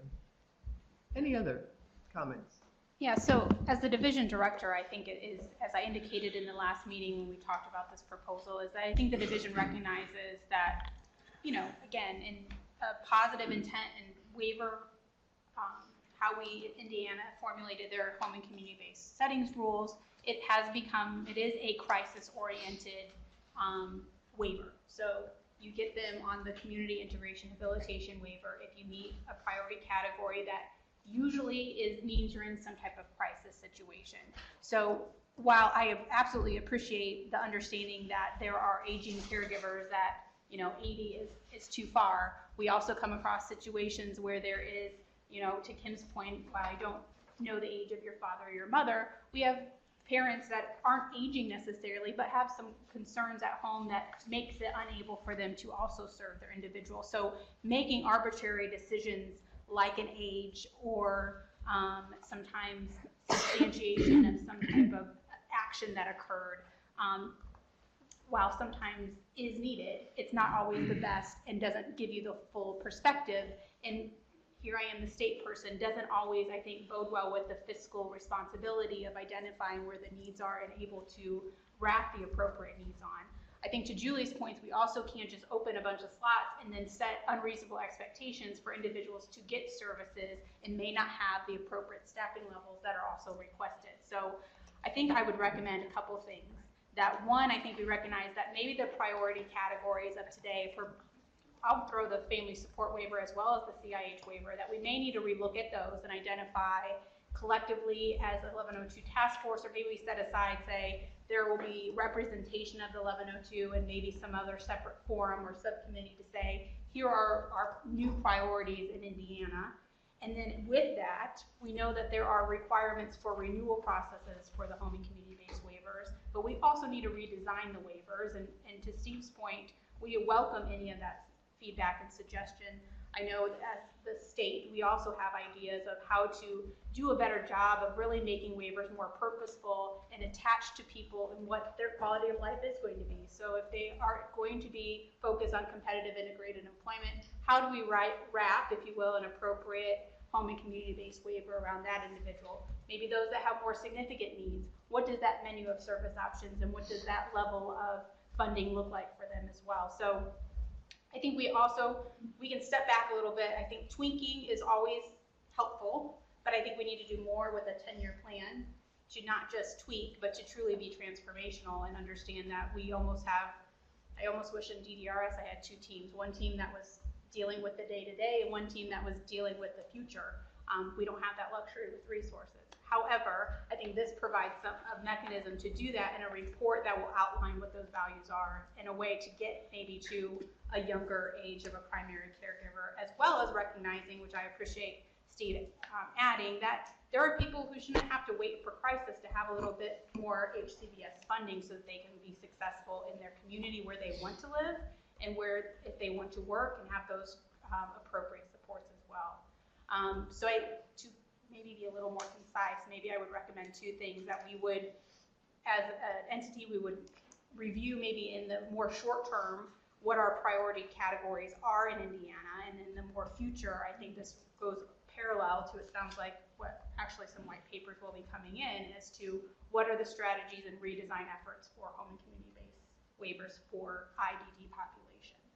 And can we get that done before the report? The recommendation? On how it should look differently, broad categories. I think that will probably take longer. So I think that the actual nuance and the ability to do an appropriate fiscal analysis and understand the capacity of those coming in and that are currently in our system, I think it will take longer than the October and November 1st deadline to have that written report, although I'm open for suggestions. Yeah. So how, and perhaps we don't take votes on these recommendations. Perhaps we say this is a good recommendation and we need to put it in a category. If we as a task force believe this is a good recommendation, both of these are good recommendations, we need to plug them in the appropriate goals, and then we come back and look at what we have come up with and fill in the blanks, and then come up with that draft report and then the final report. This is kind of an evolving process, but I do think that I do think that what Steve has proposed is absolutely important, and I think that it is something that is a need that needs to be served. And perhaps on the age 65, perhaps it should be that we believe that the age should be lowered for maybe. And we don't say what, but there should be some kind of, as you said, Kylie, services available for that age group of caregivers from 65 to 80, maybe made by the determination of FSSA on a case-by-case basis. So, yes, Kim. Sorry, I find value in a lot of the conversation that's taking place, and I think Kylie and Julie come up from a very good perspective of we do need to relook at our waivers and our priorities and make sure that they are reflective of what our needs are today, because they are certainly different than what they were in 2011 when we did it. I think Steve's recommendation very clearly falls within our first goal of wanting to support more community settings, and I think when we think of the recommendations, I think of it as a way that when we turn our recommendations and our visions and our thoughts over to the wonderful Derek Nord, he is going to be able to look at these to see where all they fall. I don't think we can ignore the public comment that we've gotten from families that they need more help than what is currently available under the FSW. They don't meet the criteria currently for the CIH waiver, and they need a little more. I don't think there's anything wrong with us why we are planning this wonderful vision of what our system's going to look like in the future, that we tweak a little bit now to help solve some of the problems that's currently taking place.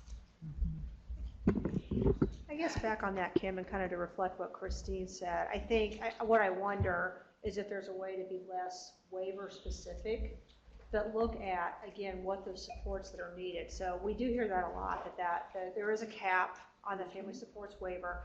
Are there ways we can tweak both of those waivers to reflect families' needs? So it doesn't, I guess what I'm saying, it doesn't have to be one or the other, but cannot we say, you know, as a task force, we believe that there are families need more supports, and that we allow either the cap to increase or that we do a tiered cap. We can tweak the FSW to do a tiered cap so people can get more services, or do we do that with the CIH as well, where we say, yeah, we can have more people come in, but they don't need that level of support many people do. So do we kind of take both bites out of both of those waivers to say what supports do we need to provide for families and individuals, and how do we do that within the entire HCBS waiver continuum, as opposed to focusing on one or the other of the waivers. So I think those priority categories, as we talked about, they're 7 or 8 years old. They made sense at the time. Some of them still make sense today and some don't. So they probably do need some tweaking, but I think it's a matter of looking at both of those waivers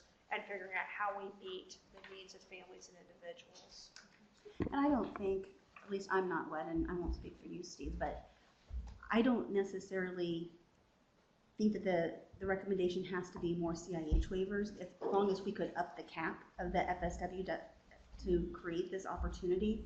I just think that we need to provide another option for those non-emergency cases who need residential, because those are the people who we here at the Arc of Indiana who are getting put into group homes, not because they are choosing a group home, because that is the only option available to them because they don't meet the criteria under the CIH waiver.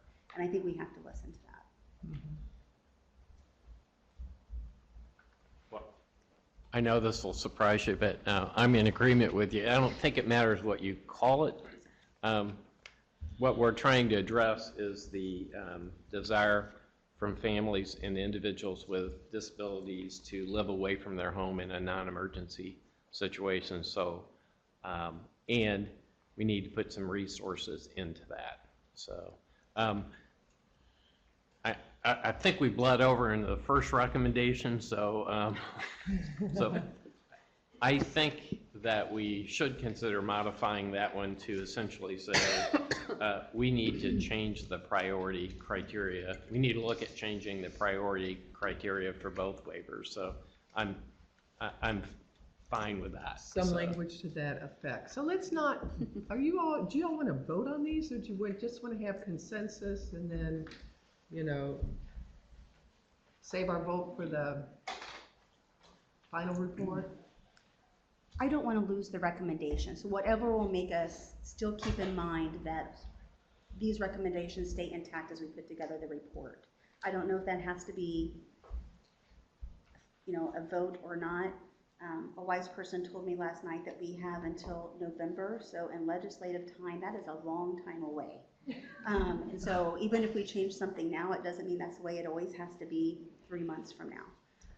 So I just don't want to lose sight of the recommendation and the need of the reason why it was put forward. So wording, come up with. It seems like what we did on the crisis one was we adopted that recommendation to be put in the draft report, you know, so that seems like what we voted on, was adopting that recommendation to go on the draft report. Doesn't mean it'll end up in the final report. Right. Unless we all pay Derek off. Well, and I don't. But if we can get the verbiage, we were all in agreement of that. So if we can get the verbiage on these two to where we can at least have some consensus on it, I think that would be better than just voting on what we have and then deciding we're gonna kind of wordsmith it later. So, you're the author, Steve, do you want to come make a run at something? Changing the right wording now, to be... or bring it back to the next task force?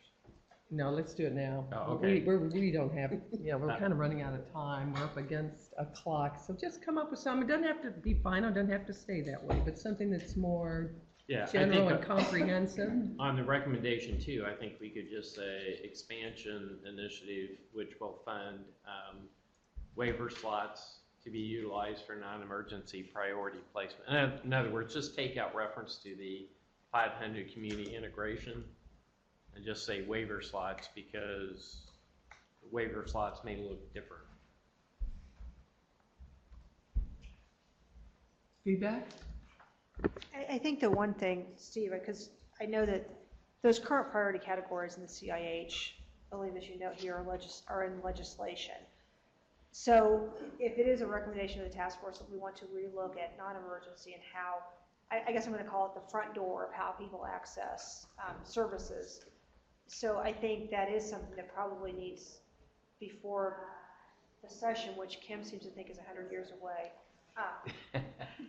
Do we need to think about as a task force, and now I'm getting in the weeds, if we're going to say, let's change the front door to waivers, and let's look at different ways people can access those waivers, whichever waiver it may be, so people can get the supports they need. Do we need to have some initiative with the legislature to change that legislation to better reflect what you believe? Because I think we're on the right track if we say we need to expand the ability for individuals to access community supports through HCBS waivers, and then we figure out if it's an increase in a cap, if it's a change in a priority. But if we've got things that are legislated that we think will tie our hands in our ability to do that, I think that is something we need to think about, because it is a report going to the legislature. So what is in law and legislation that ties our hands? A lot of what ties our hands is going to be those waivers are approved by CMS. So we know we'll have work to do around those, but we can change the waivers all we want, but if the legislation is still there. So I don't know enough about how anything works in the legislative sessions. That's you guys' expertise. But I think as a committee we should think about, okay, if our goal is more community inclusion, more ability for people to access waivers, whichever they are in non-emergency situations, what is it we need to have change in legislation that allows us to do that? So I would change recommendation 1 to just simply read, modify the current legislation dictating waiver placement priority to current waivers, so that we cover both waivers. I would agree with you, the current legislation is very prescriptive. I don't think the quarterly reports have actually been happening as the law requires either. I'd like to kind of get rid of that. I think you guys might want to also. Yeah, but I think that, those are two different recommendations. I don't want to lose both recommendations. I think that specific legislation is expired, and I think we will have more opportunity through our CIH, just through the waiver development, either through a renewal or an amendment, to make those changes. So the recommendation is?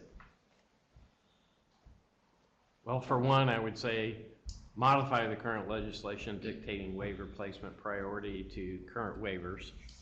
So make sure somebody doesn't reintroduce the legislation. And then on 2, it would read as written, striking 500 community integration and habilitation. So it would simply be, we'll fund waiver slots for non-emergency. So Everybody good? Discussion, I mean, is that, and I think we're getting more to the point. These are just starting points for our discussion.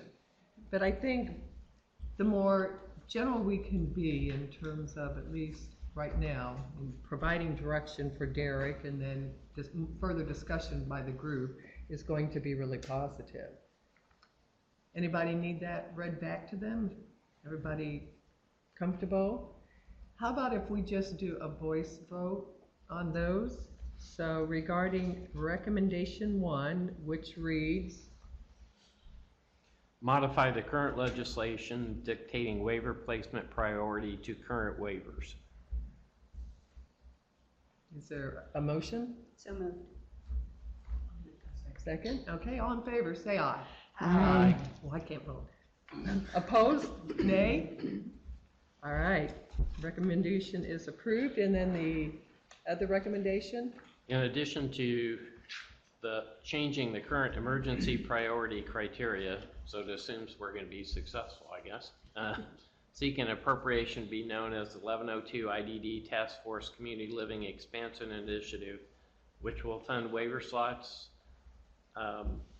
per year to be utilized for non-emergency placement priority using criteria developed by DDERS to allow some level of expansion to individuals seeking to live in the community away from their family while creating the opportunity for families to support individuals in making this transition to living away from their family.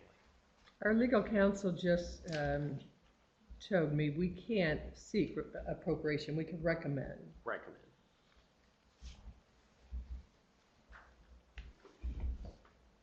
Any thoughts? Is that all good? All right, I'll entertain a motion. Aye. Kim moves, is there a second? I'll second. It's been moved and seconded, all in favor, say aye. Aye. Opposed, nay. Motion carries. All right, those recommendations, you see why we're having another meeting? But I love it, I love the discussion, you know, and thank you all for that. So, next will be Teresa Grossi, who is the Director of Strategic Development at the Indiana Institute on Disability and Community. Thank you for your patience, and please.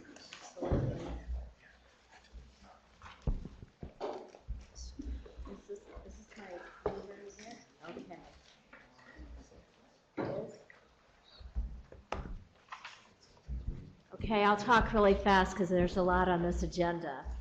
But thank you for allowing me the opportunity to talk about Think College. I think this was requested a few months ago, and if you recall, and I know you all have slept and looked a lot of things in between, this was coming right after the Department of Ed's presentation.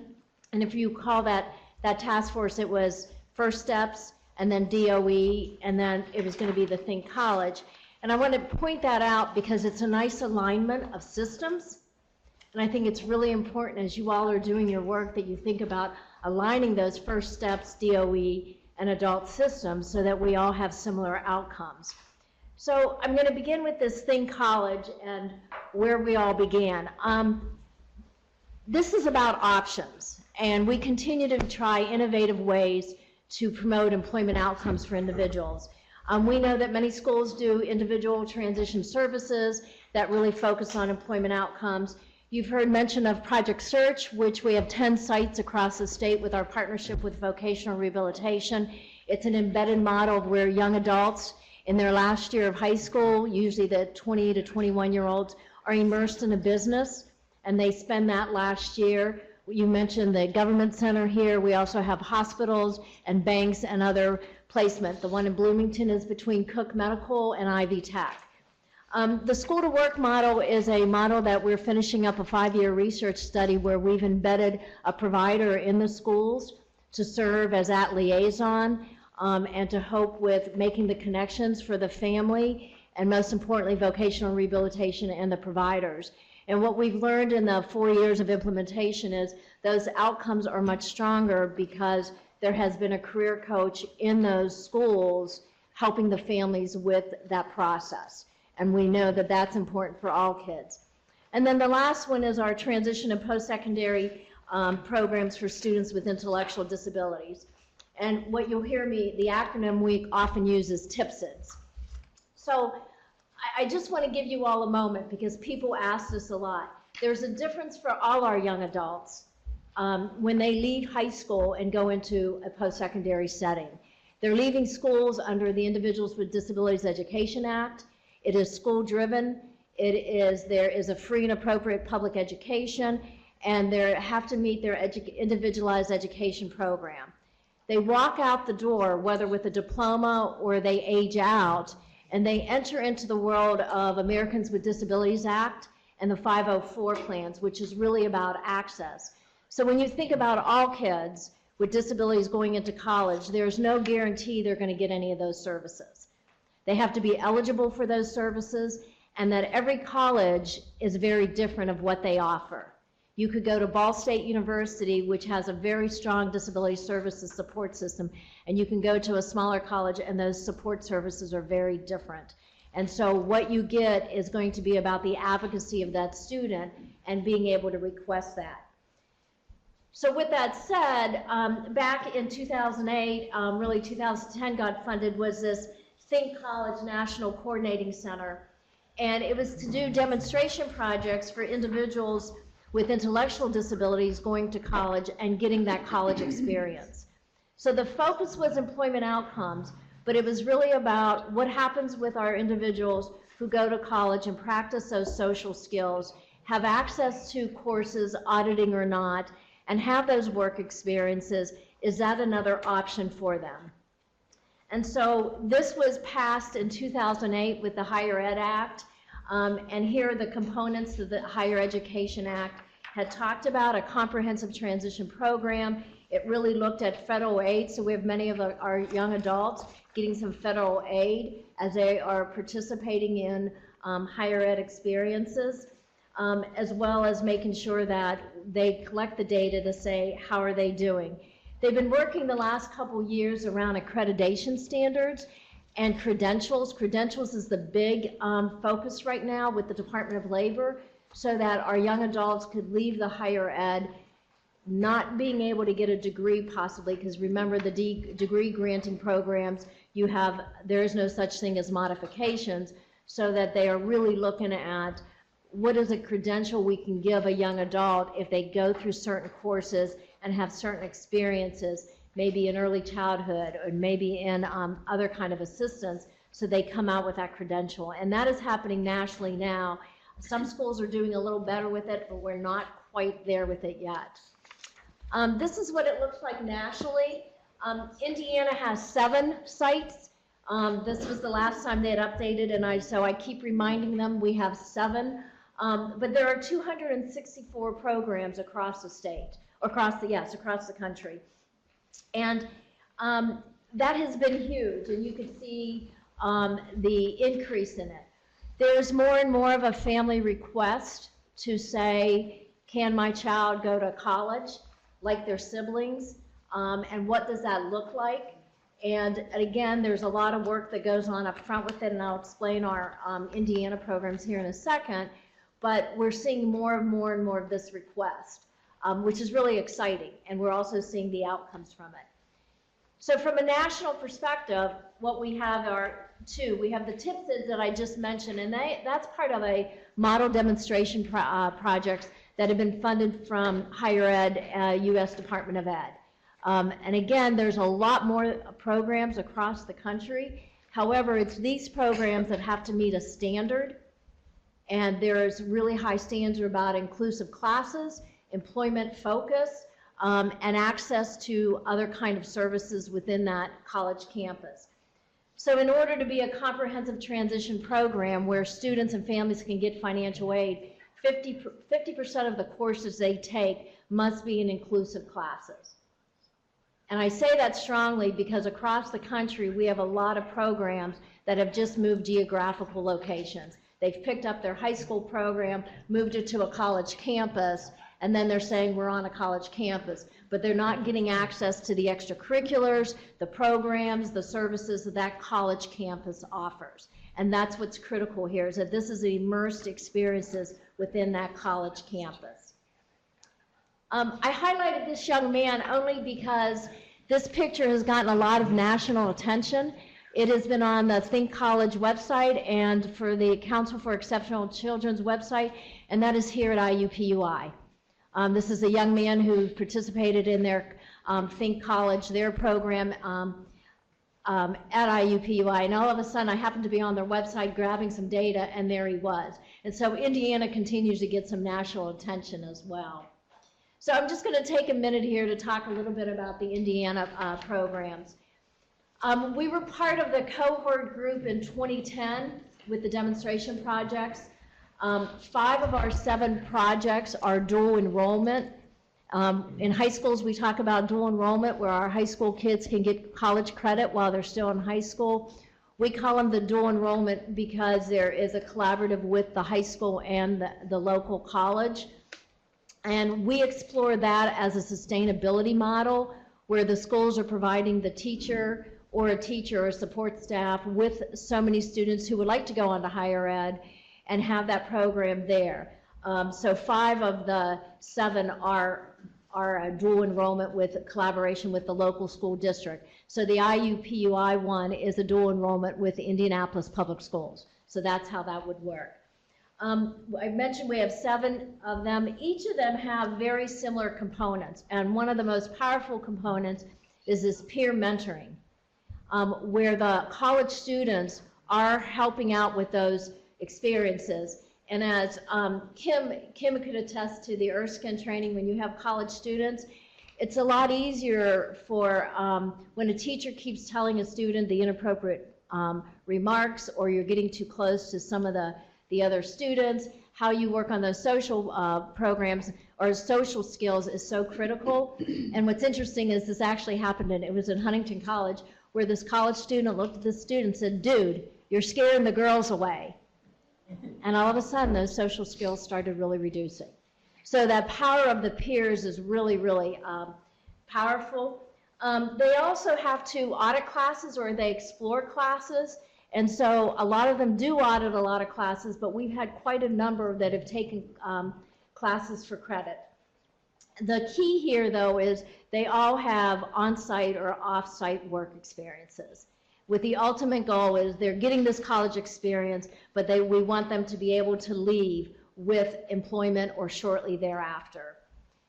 These are the sites across our state, and one of the things that I always remember when we were trying to sell it to Vincennes University and the assistant provost, I looked at her and said, do you understand that many of these students will not obtain a degree, that they will take these courses?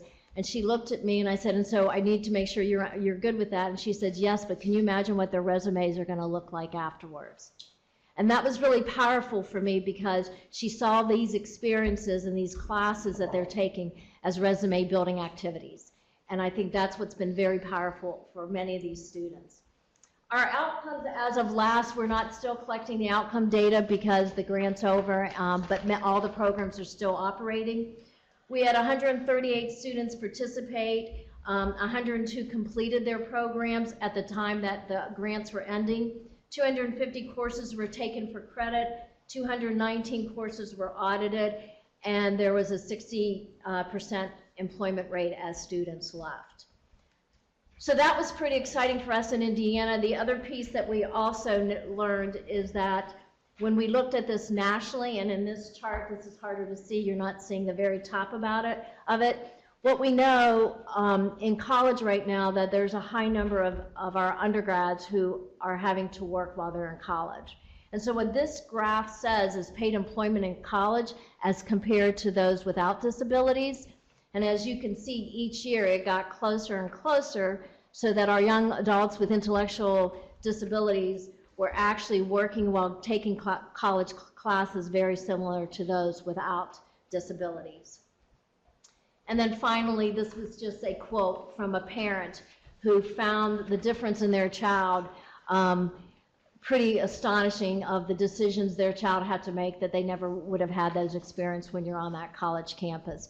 One of the things we didn't get an opportunity to do that we were hoping if we could have got more funding was to start looking at individuals being able to have some residential options and living in some of the dorms on those college campuses for those experiences. So that was Think College. Another option between Project Search, the Erskine, School to Work models, and our other models that we have to improve employment. Great. Any questions for Teresa? Right. I think Day in Employment Services Outcome Systems. Yes. That's me too.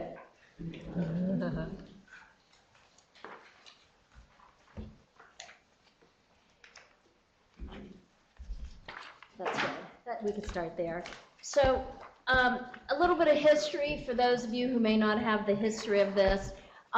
Back in 2002, so I've been immersed in this data for a long time and been playing with the data system and the data for a long time. And We went across the state, and so this data system was designed by our providers in collaboration with providers. So myself and my colleague David Mank traveled and tried to make sure that we got the most important data. Our challenge always was that we had many individuals who wanted to give a lot more data, who wanted to collect a lot more data, and our goal was to keep this simple so that we could collect the most important data, and that if we needed to do individual studies, we could do that. At the time, this is sort of like a deja vu. It was originally linked to the original 317 plan and task force that was going on for individuals with intellectual and developmental disabilities. We were one of the first in the country, if not the first, to look at this as an individual recipient data versus program data. And I can now tell you that 4 other states have modeled it. Through some of our colleagues in Massachusetts has taken this database and have really now started modeling this a little bit more to look at individual. And we would present the data to obviously DERS, policymakers, and at the time the DD Commission, to take a look at policy decisions and benchmarks to look at employment as a viable option. So again, this is a snapshot in time. We collect it once a year. We tried to collect it twice a year, and what we realized, the trends weren't changing. We thought it was a burden for providers, so we went back to once a year.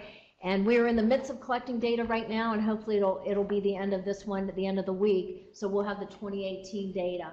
There's 23 questions asking about primarily their primary environment. Where do people spend their day?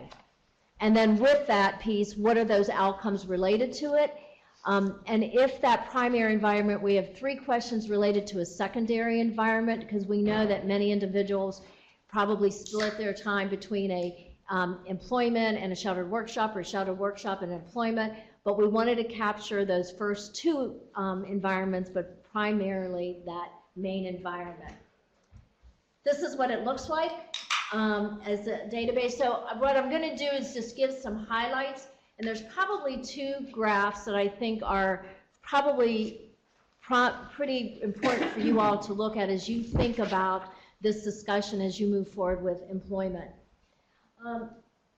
In 2017, we collected data on 13,317 Hoosiers, and 76% of the providers provided that data. So once a year, the providers give that update, or they'll add their new individuals. And just a reminder that it's a snapshot in time. 27% were served through sheltered facilities, 1% were off-site group employment, 29% through individual competitive jobs, highlights of 23 with non-employment day programming, and 19% were alternatives to employment. And I'll share that alternatives to employment in just a second. And so this is what the graph looks like. Through discussions, thank you Governor's Planning Council and others, there were questions that were coming up and saying what's happened over time. So this next slide to me tells quite a bit about we really haven't changed in the last 15, 16 years. I could tell you times when the economy was bad. I could tell you in 2007, 8, 9 when the budgets were really critical in the state and things went down. But overall, what you're starting to see is we pretty much have flatlined our employment. Our non-employment day programs are starting to increase, which is rather interesting to me. It's one that I like to go deeper into, saying, why is that getting even bigger than our individual employment and our sheltered employment? But what you're really seeing is that we pretty much have stayed even, and I think the conversation to focus on, I don't think it's about whether we have sheltered workshops or not. I think about how do we change the conversation to invest in competitive employment for those who really want it? How do we invest in the capacity building of both our systems and our providers to be able to deliver it to those individuals, and to ensure that I think providers know that it's fiscally advantageous to look at competitive employment. You heard it today, but it is easier to have 4, 5, 6, 7 people in a room providing those services versus individual competitive employment. We always knew support employment was harder. I was that job coach. But yet, we have to be able to invest in competitive employment, and maybe that's the conversation and what's the benchmark, whether it's not an either or, but how do we take a look at ensuring that more individuals get that option. We also have data, and I don't have it here, of several years ago where we went across the state, we had a doc student and interviewed 210 individuals with disabilities, their family members, and over 75% of the individuals said they would like a competitive job if we dealt with the issues of transportation, as Jason said, long-term placement, and the safety pieces. So if we could address those and invest in those conversations, I think this data would start changing a little bit here. Alternatives to employment. As you can see, a lot of times when we're doing this report, we like to reflect 5 years back and say what's happened. You'll see the other says 11%, and folks are volunteering, folks are retired, but during that time of other, those are individuals who are maybe at a point with the provider of getting benefits counseling. They're in discovery activities, so they're not sure if they're looking for the job, or trial work experiences, or they're working with transition age youth and some work experiences. So that is what that other means, but the majority of these people, 74%, are looking for jobs. So that is another interesting fact. We try to analyze data across disability. I don't have all the disabilities up here because it's a fairly large chart. But I think what you see is that for folks with mild intellectual disabilities, and Nancy and I just sort of had this conversation because I know that's a group of kids that schools are struggling with diplomas to make sure they can get the diploma. But we do have a high percentages that are in either the individual jobs or sheltered workshops. And we also know, for Kevin's sake of it, the mental health piece of it, a lot of our providers are serving individuals whose primary disability is mental health or mental health and intellectual disabilities. So we see a high percentage of them, but this also tells you who the people are in each of these categories. No surprise and not a lot of changes in our average hours worked. We know that a lot of employers are doing more part-time work because of benefits, but that average hours is still been around that 21 for individual jobs, 24 for sheltered, and 24 for off-site group. That has been pretty consistent across the years. Not a lot of change. It'll fluctuate a little bit, but nothing that makes a real difference. Our wages.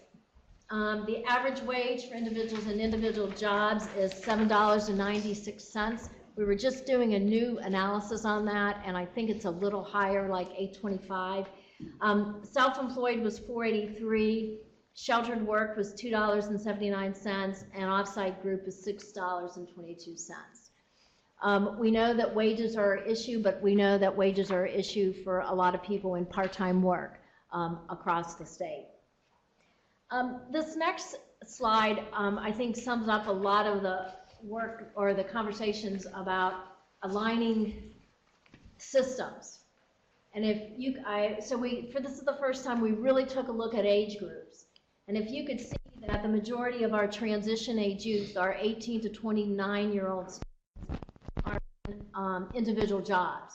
And so it's an indication that some of our transition programs and our innovative programs like Project Search and Erskine and School to Work and our providers going in doing pre-employment transition services are really working, and our young adults are coming out more likely to be employed competitively. And we know that research shows that if you have paid jobs during high school, you're more likely to be working after high school.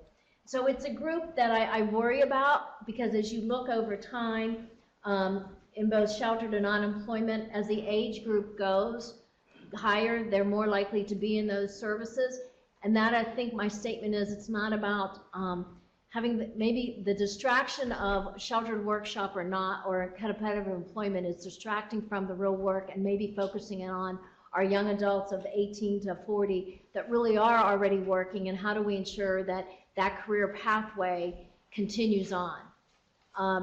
That same study that Alberto did a number of years ago, those were young adults who went into the sheltered workshop within 5 years, and they were still there. So what's the career pathway that we are going to continue for these young adults to make sure they continue to be in the competitive employment, as well as address the family's concerns of long-term placement, transportation, and safety needs. Time in secondary environment, as you can see, 41% spend their time in alternatives to employment and 35% in non-employment day programs. We haven't been able to delve deeper into this data, but I'd like to see what is going on. My assumption is we may have people that are in are in a sheltered workshop or non-employment and maybe or individual job and either having access to community or that they're volunteering or they're doing some other kind of activities. And then the hours of follow along, and this is what's so critical for our individuals to be able to keep their jobs. And as you can see that the majority of our folks require 1 to 4 hours of follow along to ensure they're able to maintain that job. This one's hard to see, but I think it's going back a little bit to the waiver issue and families needing support. But the majority of people who are living they're the only individual with a disability in their household, means they're most likely living with their family or more likely to be in an individual job. And then finally, our next steps is that we redesigned the database to help reduce some of the errors where we are giving reports to the providers. They're going to have live data hopefully soon, and all the providers now can go in and get their own individual reports and see how they compare to the state. And we're hoping to work on it with regionally so that they could see it and do a comparison, and as well as doing some special analysis based on request. And that is the Day in Employment Services Outcome Report. Very enlightening. Any questions? Go ahead. This is a voluntary program, so how many providers, there's roughly 100 of them across the state, and how many participate or don't? Is there any pattern? I'm pausing and I'm looking over at Julie, and at one point it was in the state contract to submit the data that they all had, that they were required to do that. We average about 78 to 80% of the providers who do that. This year, it should be probably closer to 90. We've had a number of new providers come on, so we did a webinar and we've been working with them individually. But in general, the majority of the providers do participate because they want their own data. I mean, we get the request to say, help us report this. So I've been working with, I say Julie, because we at one point looked at contracts. We don't know if it's still there. So I think there's about 90 providers in general. It's voluntary at this point. It is voluntary at this point. I realize you're a lot younger than me, but Yeah. I've heard you talk about transportation as being the biggest barrier. That's in our paper too. So what's the solution to that? What state, what group has this figured out? Because I think everybody agrees, biggest barrier to community employment. So let me go to, based on the study that we've done, and this was a study that was done in Indiana, 28 providers participated, and we went in, and Alberta went into, as a graduate student dissertation, went into and interviewed individuals with disabilities, their family members, and the staff. What family members said was the long-term placement and safety is an issue, and transportation, and they were almost equal to that. The solution, it's interesting because a couple of, I look over here at Pat Cochran, a couple of them, we submitted a grant looking at transportation through the National Institute on Disability and Rehabilitation Research. We don't know if we're funded or not, but it's to explore some other options, thinking about Uber, thinking about Lyft. How do we create maybe a jobs within some of these smaller communities to maybe focus on that? There's an app that I learned, I'm learning too much about transportation. There's an app called Go Parent or Go Grandparent, where you could almost, the child can almost know where their elderly parent is, and using Uber, And we started exploring that as an option as well. But there is nobody in this country that has figured this out. They've used regional, they've played with, it's ongoing issue. I have a comment. One, I always appreciate kind of your update on this particular data. And I also appreciate, I think, the sentiment that sheltered workshop, not sheltered workshop, putting that on the table or not. I think we have to invest in kind of in the competitive and integrated employment options that we have. In your data, some of my biggest concern is probably those, and I hate categorizing people's disability, but that is what we do. I am concerned that 41% of individuals with mild intellectual disabilities is in a sheltered environment, where I would feel that those with changes with respect to vocational rehab to increase supported employment opportunities as well as discovery opportunities to make sure that an individual's abilities and job skills are matched appropriately with a job opportunity, as well as allowing that supported employment for 2 years for an individual that meets that definition is able to do that. I think my concern with shelter workshop and pre-vocational services, I don't think the state or anyone is looking to displace anyone. I think the concern that I have is that our reliance on that as an option, especially in a 10-year plan to be progressive, is one that we need to make sure we invest more upfront and be proactive. My concern, quite frankly, is about the 3-year-old in our system who will have additional educational opportunities, even more today than they have today. I also think that that sheltered workshop environment should really be no one's final destination.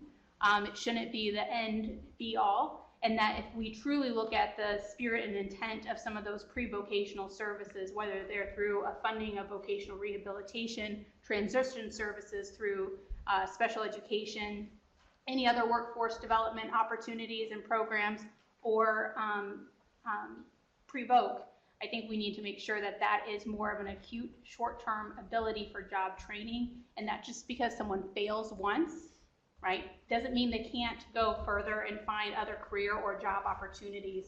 So I say that reviewing this data and recognizing maybe some opportunities for, as you indicated, some continued investment in being proactive with an age group that we feel is appropriate, has had a lot of those opportunities, and may be more likely to be successful catching them early and giving them those opportunities moving forward.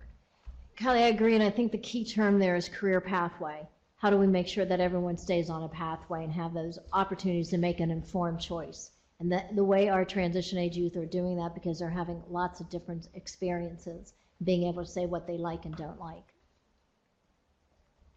Any additional questions? Thank you, Teresa. Very informative.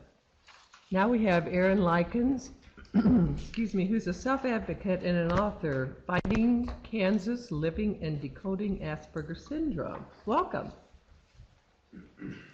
Lieutenant Governor, members of the task force, thanks for having me. Absolute huge honor to be here. Myself, I was diagnosed with Asperger's at age 20. I am on the autism spectrum, and as mentioned, author of the book Finding Kansas, which Lieutenant Governor, I'll leave a copy of the book here for you today. But employment for me is a topic that means a lot. Myself, I mentioned I was diagnosed later in life, age 20, which for people my age, kind of normal. But I want to give you a hypothetical situation before I give a statistic. And before I give this, the most important thing anybody and everybody needs to know about the autism spectrum is that if you've met one person with autism, you've only met one person with autism. So this story that I give, at any point in time, somebody else's story could branch off in a total different direction. And there'll be a couple personal examples in here. But let's take somebody in kindergarten that is on the autism spectrum. Let's say they have Asperger's, and they have a great interest in electronics, way advanced in their age. And while their other classmates are going around, establishing minor friendships, they're focused on the computer that's in the classroom. That's the only thing they talk about. First grade at recess, they talk about computers so much at recess, the teacher gets tired of it and tells the student, hey, you're never going to recess again unless you play with the other kids. I mean, they are that ingrained in talking about computers. Second grade, now they're getting more advanced. again, their classmates are still establishing meaningful relationships. The second grader is just focused on computers. Third, fourth, fifth grade, same situation. And as they reach middle school and the social dynamic gets even deeper, maybe they start getting picked on. They may recognize it, they may not, because their life revolves around electronics. 7th grade, 8th grade, 9th grade, let's say it's that first school dance. They ask somebody if they want to go to the dance and not reading social cues. They get the response of, oh yeah, sure, I'll go with you. Well, being on the autism spectrum, picking up on social cues, picking up on that sarcasm, not their strong suit, so a major social calamity for them has occurred. Let's say in 11th grade, a teacher asks a simple question of, oh, can I see your paper? Well, take that literally, as a lot of people on the autism spectrum do. They'll answer no, because no, they can't at that moment in time literally see the piece of paper. So another social issue has occurred. Well, they graduate high school, then let's say they get a scholarship because, again, the electronics, the computers, they're great at it. They go to college. Maybe they stay in state, maybe they go off, but they haven't developed the ability to have those social interactions. And yet, their academics, still amazing. Maybe they, during that college semester, they get their first job, and same thing. They want to talk to their coworkers about stuff at work, things, not chit-chat, not about celebrity gossip, not music. They want to talk about electronics, and, well, their coworkers just wander away from them, and then when their coworkers do try to establish a relationship, they either just start talking about computers, or they wander off. Well, they survive college. Let's say they do get a degree. Let's say they had great grades. They go into the workforce. Let's say they get an advanced job in their field of expertise, which in this hypothetical situation is electronics. They get that first job, and they have no ability to socialize with their coworkers. They try to socialize. They get through the resume. They get through the interview process. They do land that job, and it turns out to be a disaster for them. Every day is just, they don't understand what's going on in the workplace. They don't understand why the work politics, the chit-chat, they have no clue. HR director calls them in and asks what's going on. And for this person, their entire life, they've been naive, aloof to the situation, and it ends up with them either maybe walking off the job or eventually being let go for just the social disasters that happen one after another. And then after that, for that individual, if they made it that far, where is the motivation to try again? It has been one failure after another that started all the way back in kindergarten. And in any of those situations, just a little bit of understanding at any point in time may have changed the whole track of that whole situation. CDC released reports 2 months ago, maybe 3 months ago, that now the incident rate in America for autism is now 1 in 59. So very prevalent, but a statistic that absolutely blew me away that I looked up yesterday, according to the online magazine Money-ish, which this number has been repeated in many different sources, but the unemployment rate for college-educated individuals on the autism spectrum, 85%. So many statistics out there, 85% of those with a degree on the autism spectrum end up unemployed. So those are absolutely scary numbers in my opinion. And if you just play the social game, it doesn't take that much, I feel, for understanding to occur. Whether it's in the education field, where so many teachers will fall into the trap of trying to educate each person on the spectrum the same way, when you have to go back. If you've met one person, you've only met one person. In the workplace, people on the autism spectrum can be highly productive. There's many tech companies now wanting to hire people on the autism spectrum because that person that I described, in your workplace, you would probably want somebody like that has devoted their entire life to a subject, knows more about it. Sure, the holiday parties might not be all that interesting because they're going to be talking about the same topic, but there's going to be that motivation. There's going to be that drive. And looking at targeting HR directors and workplaces on how to utilize it, how to maybe get coworkers to be more accommodating to understand these individuals on the autism spectrum, which there's people in the workplaces now that probably are on the autism spectrum that don't have the diagnosis that, well, they survive. But as these numbers increase, and the number of 85%, which is a sad number in my opinion, It doesn't have to be that way.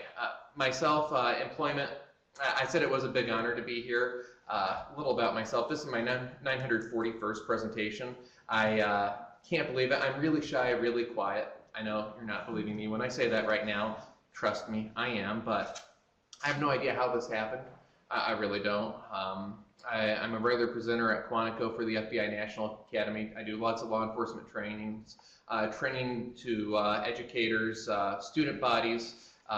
We'll say presented to kindergartners once. That was, no offense to you, but that was the most intimidating crowd I've ever spoken in front of. But my motto has always been understanding is the foundation for hope. And at whatever level, whether we start it on the front end in the education system to help these students get through, or on the back end when they are in the workplace, I don't believe there is one single segment we have to focus on, because it's that wide thing. And to recap what I said, if a person has always tried and has always failed, at some point in time, there is going to be the thought, what is the motivation to try again?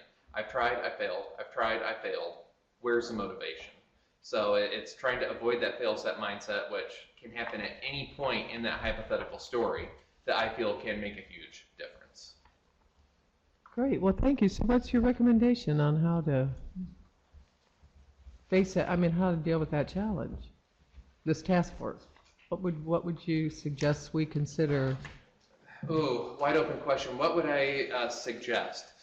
Well, I'm going to give my go-to answer by saying if you've met one person, you've met one person. So that's my catch-all answer for everything. But I don't think there is a single answer for that, because if you have that student in school that has kept trying and has kept failing, that fail set mindset, in my opinion, is our biggest enemy for being on the autism spectrum. We can try once, and if we fail, where's the motivation to try again? Now, nobody is going to go through life without failures, but creating that environment to where they are going to try again. One of my third job was at a video game store. I have a big interest in video games, but I had no ability to socialize with my coworkers. I was that person. They would try to chit chat. I didn't realize they were trying to be my friend by talking about topics that I deemed irrelevant. So when they did that, I would just wander off. I had no idea that I was actually being rude. I had no idea. I thought they were being the rude ones, talking to me about what I deemed irrelevant. So perhaps coaching on that side. Self-understanding is also a big thing. It wasn't until I started writing. I had an event growing up. I had a girlfriend at age 20, right before I got diagnosed. We bowled on the same bowling league, and she came in with an outfit that was just way out there. I've never seen anything like it. She looked like a walking tent contraption thingy. That's the best way I can envision what it looked like. And when she came in, typical Aspie style, I looked at her and just said, what is that? No anger in my words. I just wanted to know what planet her clothes came from. That's all. I was being really naive, really innocent. I had no idea I offended her. So in the workplace, we can fall into that same trap. We can talk about subjects, maybe talking about politics that we may feel really strongly about, that in a workplace might not be the best thing, but since we feel something, we may say it having no idea the emotional ramifications of that around us. So that too can lead us into that. So coaching on what could be appropriate, what may not be appropriate. There's so many answers to that, whether it's in the college place. And I mentioned I don't know how I got here. Well, I do. So many factors got me to be a speaker. So many people gave me that one chance.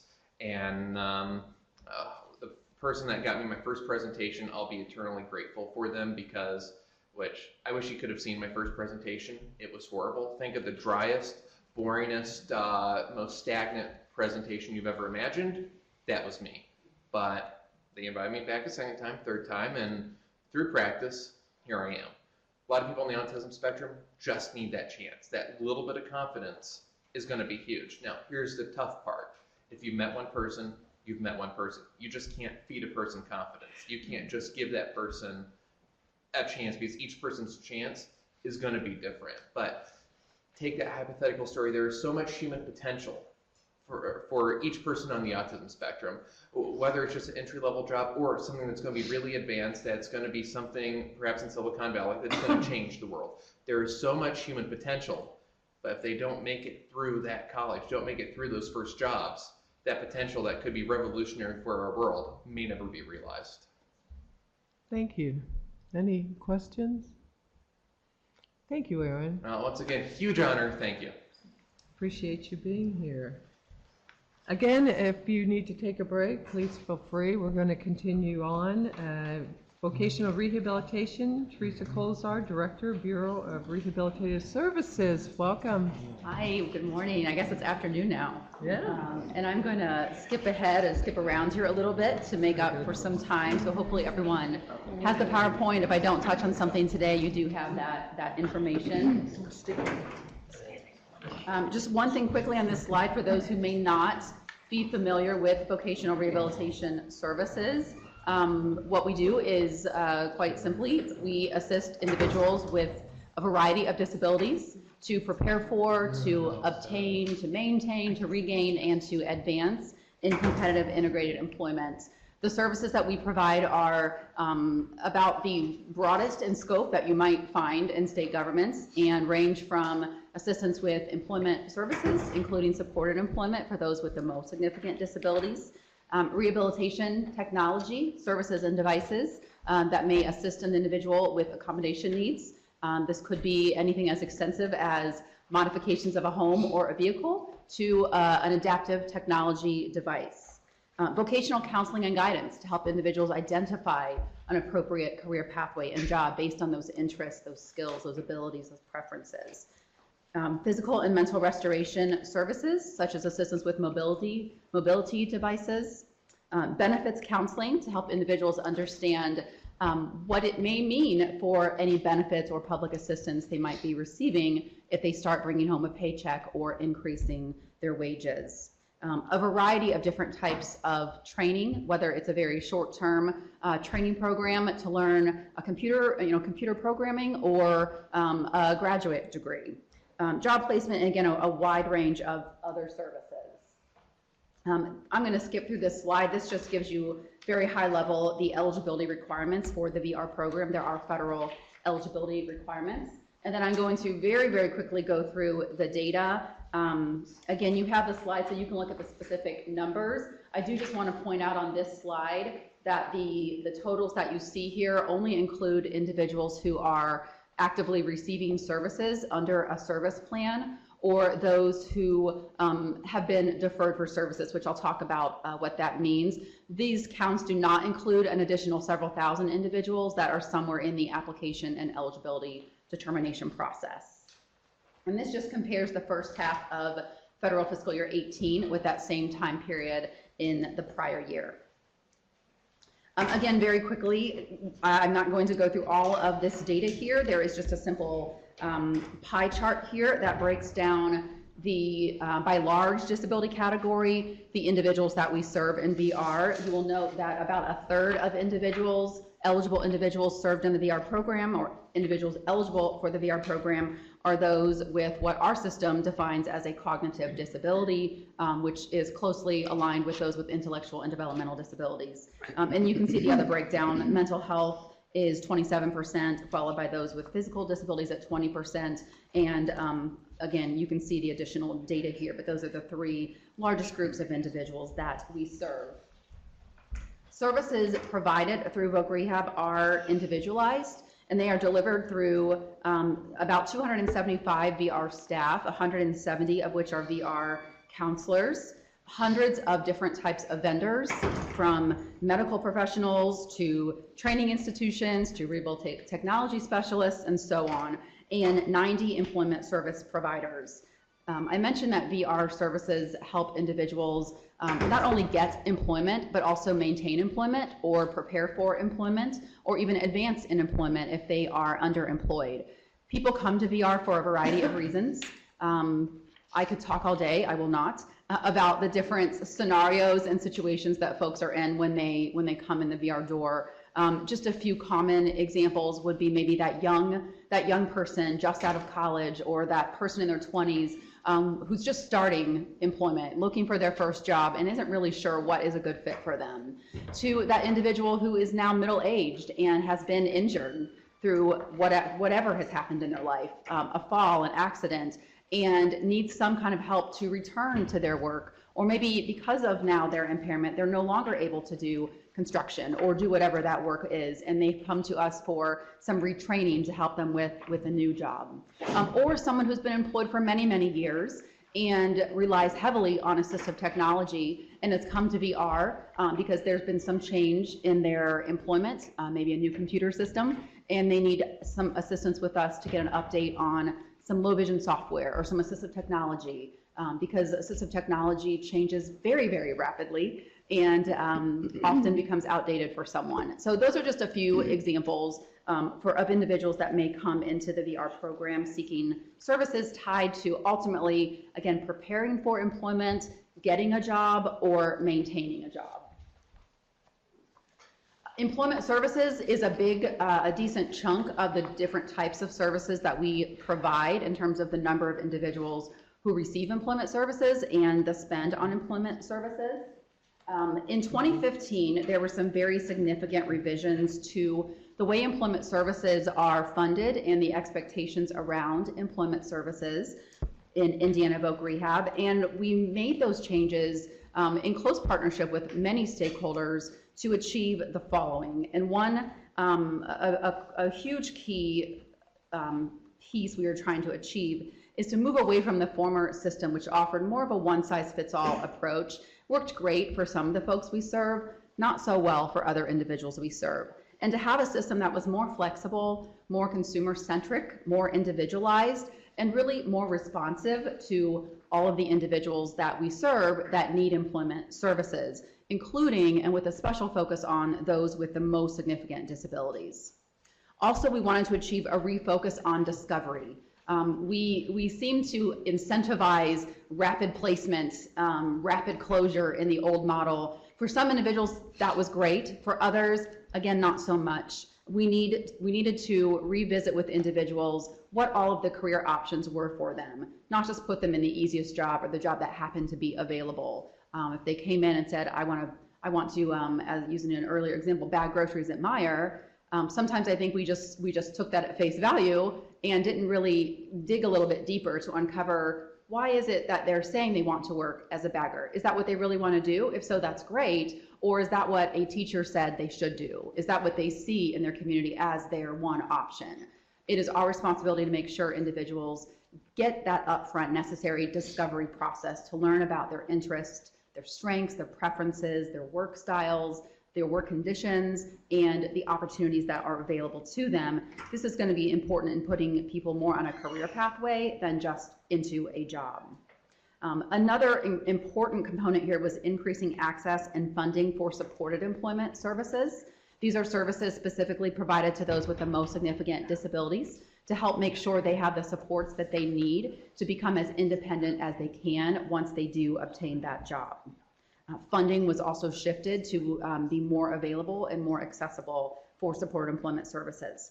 We also wanted to, along those lines, make sure that individuals with the most significant disabilities were as independent as they could be before their case with VR closed and they moved into additional follow-along or extended services. Again, sometimes the former system incentivized that rapid closure, and we were sometimes prematurely closing individuals when they really needed more support from us. Increasing focus on quality of the services and the outcomes, not just the quantity, and utilizing a team approach to employment services. That's all I'll say about that, but I will point you to a web link here. Since the implementation of these revisions, we've been posting a summary of evaluation reports around the services, the quality, the quantity of the outcomes. And if you're interested in more, there's more background about employment services, and again, some data around what we are seeing under the new model. One other important component, important strategy that we have rolled out in the last year or so is in recognition of a need to increase capacity, of course, within the VR system, but also within our employment services network to make sure that we can truly carry out the new expectations under the employment services model. we all recognize that, wow, this takes more time. We're spending more time with people. We can't have these huge caseloads and actually really provide these good employment services. So in response to that, we offered a funding opportunity open to all 90 employment service providers for what we call establishment projects. And that was funding where providers would put up some match, which also helped us to draw more of our federal dollars. And most importantly, helped providers to increase their staffing and increase their focus on training, including foundational skills training. Just very briefly, Employment First legislation was passed about a year ago, Senate Bill 390. Many are very familiar with that. We have a federally mandated voc rehab commission, and to address some of those Employment First responsibilities, a subcommittee of that commission was developed. And again, you can read more about that here. I want to jump quickly to challenges. We all have challenges. So where are we with the VR program? We've heard a few times today these challenges with staffing capacity. There truly has been for quite some time insufficient staffing capacity to support the demand for VR services, high turnover, that poor retention, recruiting challenges, large caseloads. Very difficult to be timely and provide quality services and truly meet the need of individuals amidst those staffing capacity challenges. And I mentioned this is certainly something we feel very much in the VR program, but we've heard, I think, many of our vendors, our providers experience very similar issues. So we have a pretty systemic, not just in the VR world, but also across BDDS, residential services, day services, we have a pretty significant systemic staffing capacity challenge. The quality of services and outcomes is not always where we want it to be. We have a lot of work to do there around improving the quality of services. The sustainability of services. No one agency can be everything for everyone, so we have to figure out ways to be sustainable and to make sure those who really need the services can obtain the services. And new federal requirements under the Workforce Innovation and Opportunity Act presented opportunities and also presented challenges. And I've listed some of the most significant changes here and how those impact our capacity and our funding. The one of probably most significance is that we are now required to set aside 15% of our federal VR dollars and spend that exclusively on these new services called pre-employment transition services. I'm happy to share more on that when there is more time to do so. Order of selection, it's not a VR presentation as of late without talking a little bit about order of selection. This is a significant adjustment, I think, that we're all still settling into. And when a state VR agency does not have sufficient resources, and that could be, again, staffing resources, that could be fiscal resources, when those resources are not sufficient to fully serve all eligible individuals while meeting all timeliness requirements, then a state is required to go into what is called an order of selection process. And that requirement is there because having this process allows us to also comply with a federal requirement that if we aren't able to serve everyone, that we are prioritizing services to those with the most significant disabilities. Again, that is a federal requirement.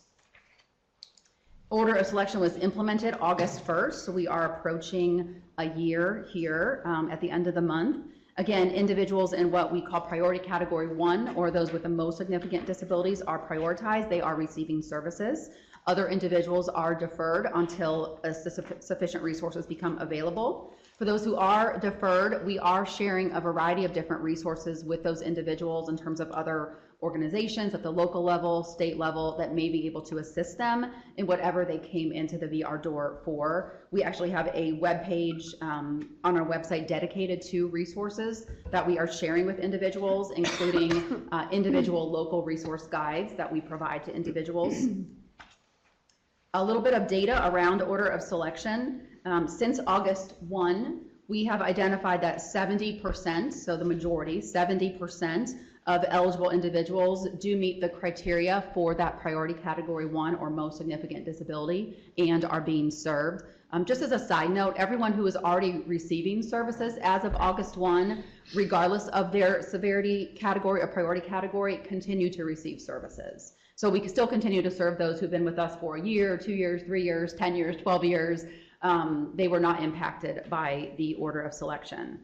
And you'll see, I want to point out the number here for those deferred is different because it covers a broader time frame This particular data was available for a broader time frame, so I went ahead and pulled that for you. So for the first 10 months of order of selection, 1,459 individuals were deferred. And you can see the breakdown there again with another pie chart of how that breaks down again with those broad disability categories. In interest of this particular task force, 5% of those individuals deferred have a primary and or secondary impairment of a developmental disabilities. You can see the majority of individuals deferred are those with hearing impairments, physical disabilities, and mental illness. I'm not going to go through these myths in the interest of time, but I would encourage you to read through these sort of myth busters here. There's a lot of order selection is new for all of us, so we're all still learning, and we wanted to get some quick and dirty information out there to address some of the common questions and concerns that we are hearing.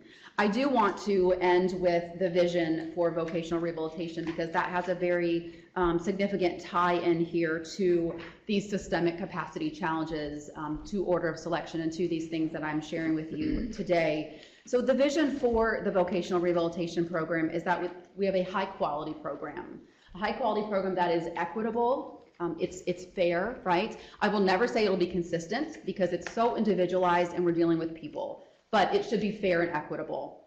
It's effective. We're here to help people obtain, maintain, regain, advance in competitive integrated employment. We need to be as effective as we can be in doing that. And it needs to be sustainable, sort of the non-exciting term here, but it's very, very important, and we're not sustainable, and that is one of the reasons that we are here operating in an order of selection.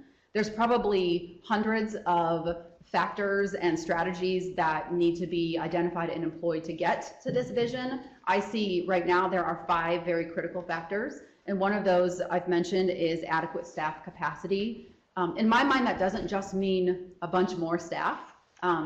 If you know where I can find some staff, that might be a good strategy. That also means using our staff as effectively as we can.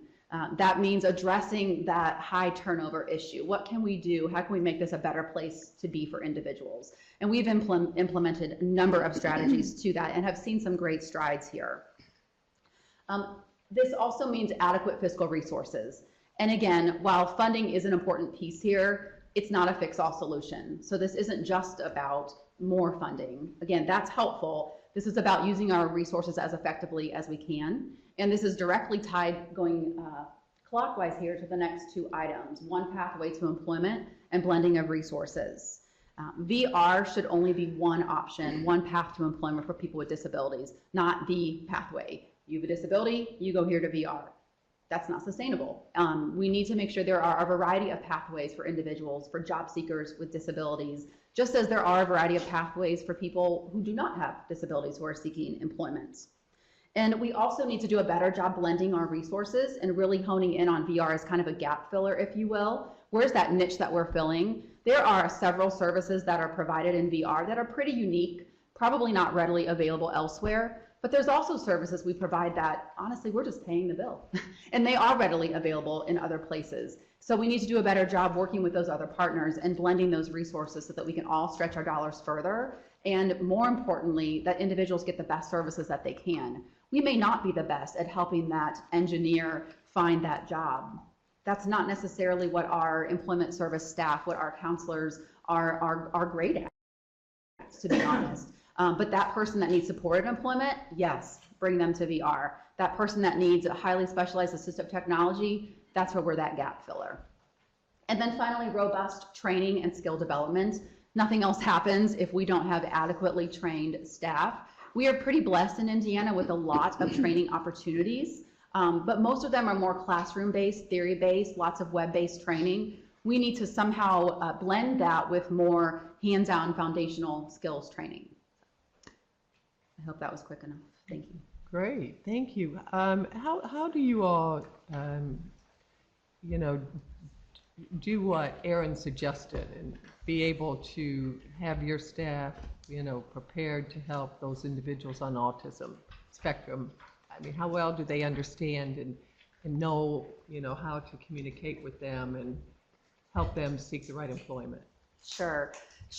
We do provide an awful lot of training. I think a VR counselor position, all of our work is hard, but a VR counselor position is particularly challenging, I think, because again, the broad scope of individuals that we're serving and the broad scope that we're providing. So we do certainly have some staff who have more expertise in serving individuals with certain types of disabilities and maybe don't have as much knowledge with other individuals with disabilities. I do think that's a gap. I do think you can pick any kind of broad disability category and see a gap in knowledge and skills. So there is certainly room for additional training, additional improvement in again, just understanding how to most effectively work with each individual that we're serving.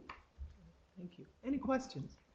Teresa, you talked a lot about discovery. Is part of that discovery process really helping that individual and helping the people? So for example, you gave the example of the person who wanted to bag at Kroger. If you were to take them into some job settings for discovery, do you also really help that person work with and help the other supports around them work on how we all interact together and how we act as a team in a job setting as part of that discovery to see if that's a good fit or a good meld?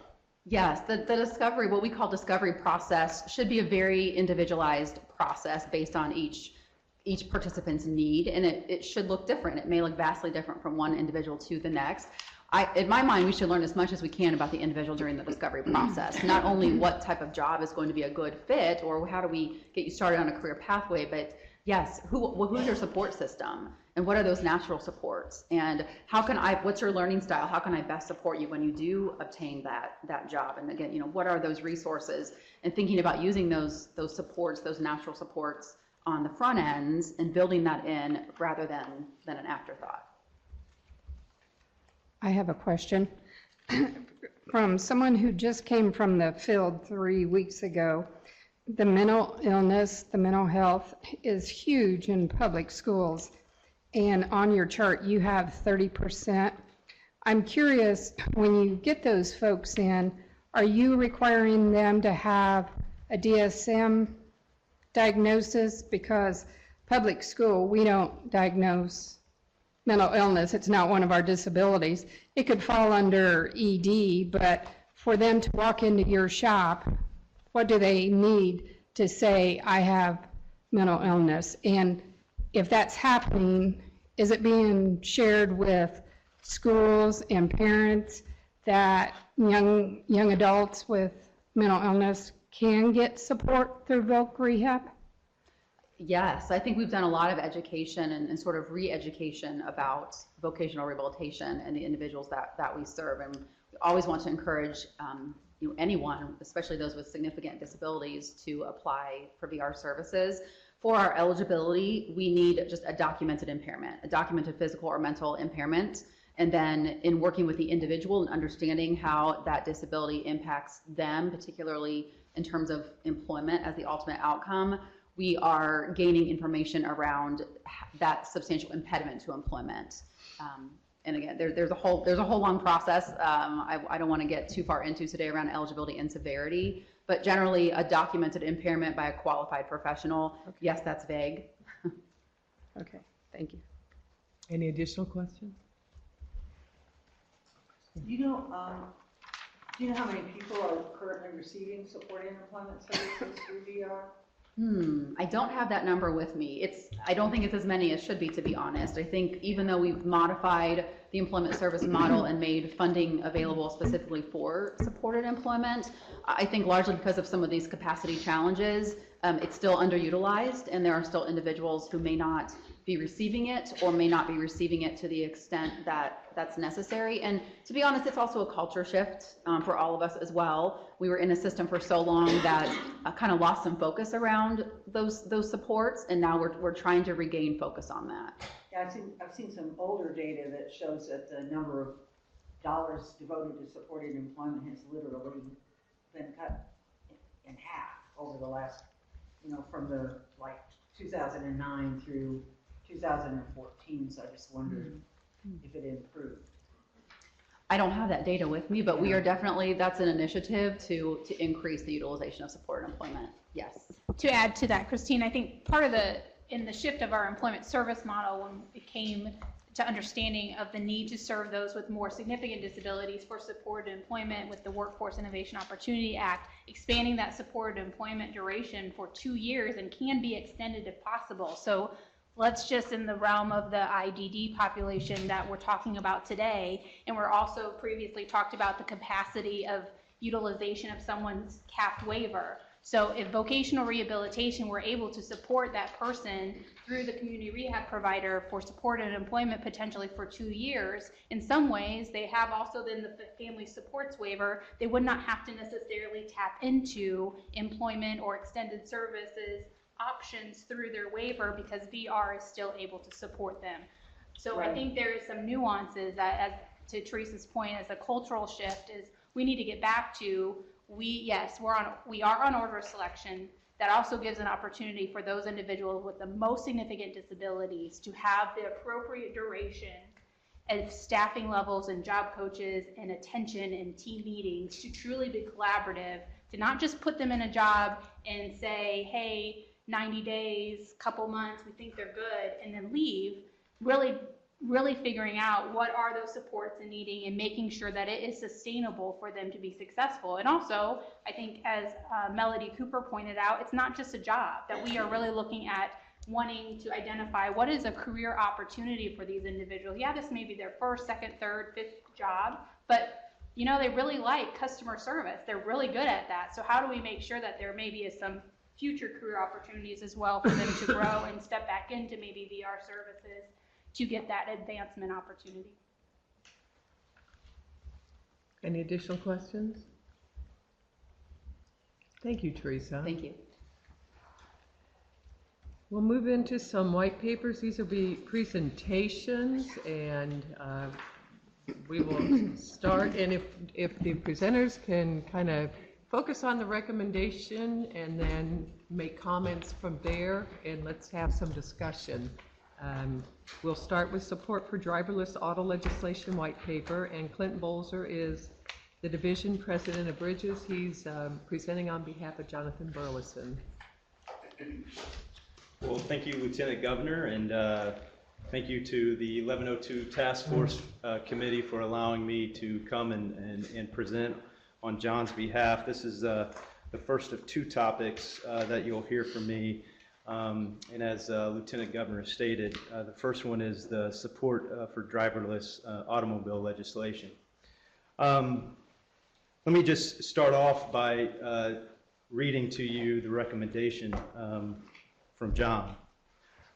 It is recommended that this task force should develop and adopt a statement of encouragement surrounding the support and adoption for driverless automobile legislation, with the increased focus on how driverless technology can and will be an amazing advancement for people with disabilities, creating more independence and unparalleled access to the community and job markets. That's his recommendation. Let me say a few comments around this particular subject.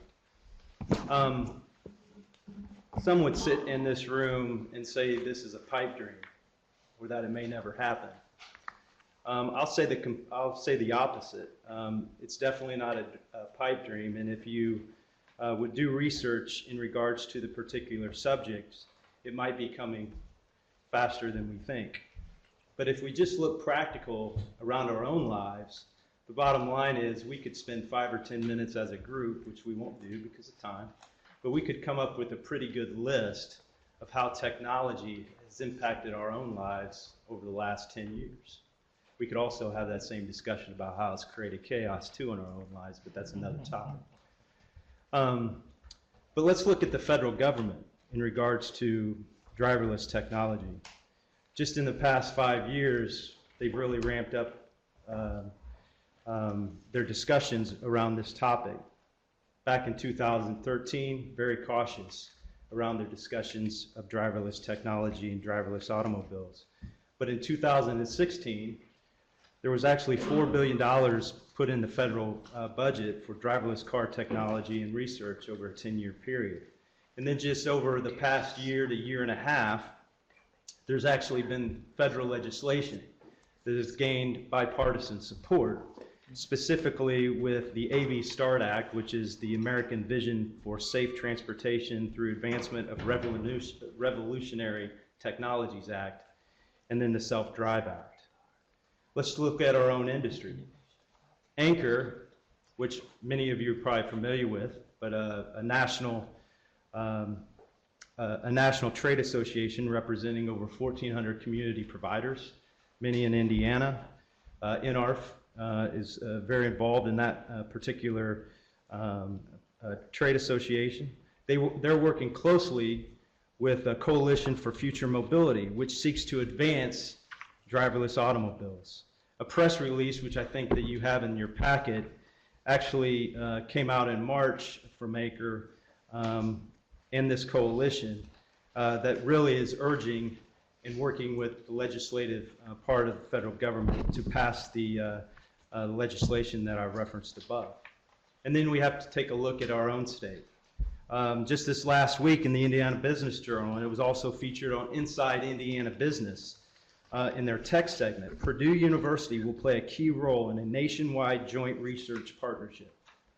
Their Discovery Park will lead the innovation hub for connected and autonomous transportation technology, an initiative focused on expanding the research field of connected and autonomous vehicles. I think that's John's point. I think he has a passion about this, but he really wants to bring a strong emphasis to this subject. And I know this task force is charged to be innovative, look to the future, and provide inspiration. And I think if we look at driverless technology and where that and how it can impact people with disabilities from a transportation standpoint, I believe it meets that criteria. So I read the recommendation, and on behalf of John Burleson, that is his recommendation. Are there any questions? No? And members, if you have, as these white papers are being presented, if you have any thoughts or input on how you think, it could be worded differently, if you want to reach out to the authors and collaborate with them, so when we finally get to what we're going to vote on, we have that input. But with there being no questions, I thank you, Clint, and we will I'll be up pick here you up shortly. in a minute. All right, thanks. Thank you. Appreciate it. Next is full array of employment options for Hoosiers with intellectual and developmental disabilities. White paper, Steve Cook. And I will be brief and focus on recommendations as you suggest, with one exception. If on page 6 of 7 of the report, one of the things I wanted to point out to folks at the very top, we did a survey of NRF members, and we had a pretty good response rate. Those members represented serving nearly 2,000 folks in workshops, currently receiving services. I think one of the more important learnings from that particular survey was, out of those nearly 2,000 individuals, 650 of those individuals had received or applied for VR services in the last 5 years. And so I think we should feel good about that.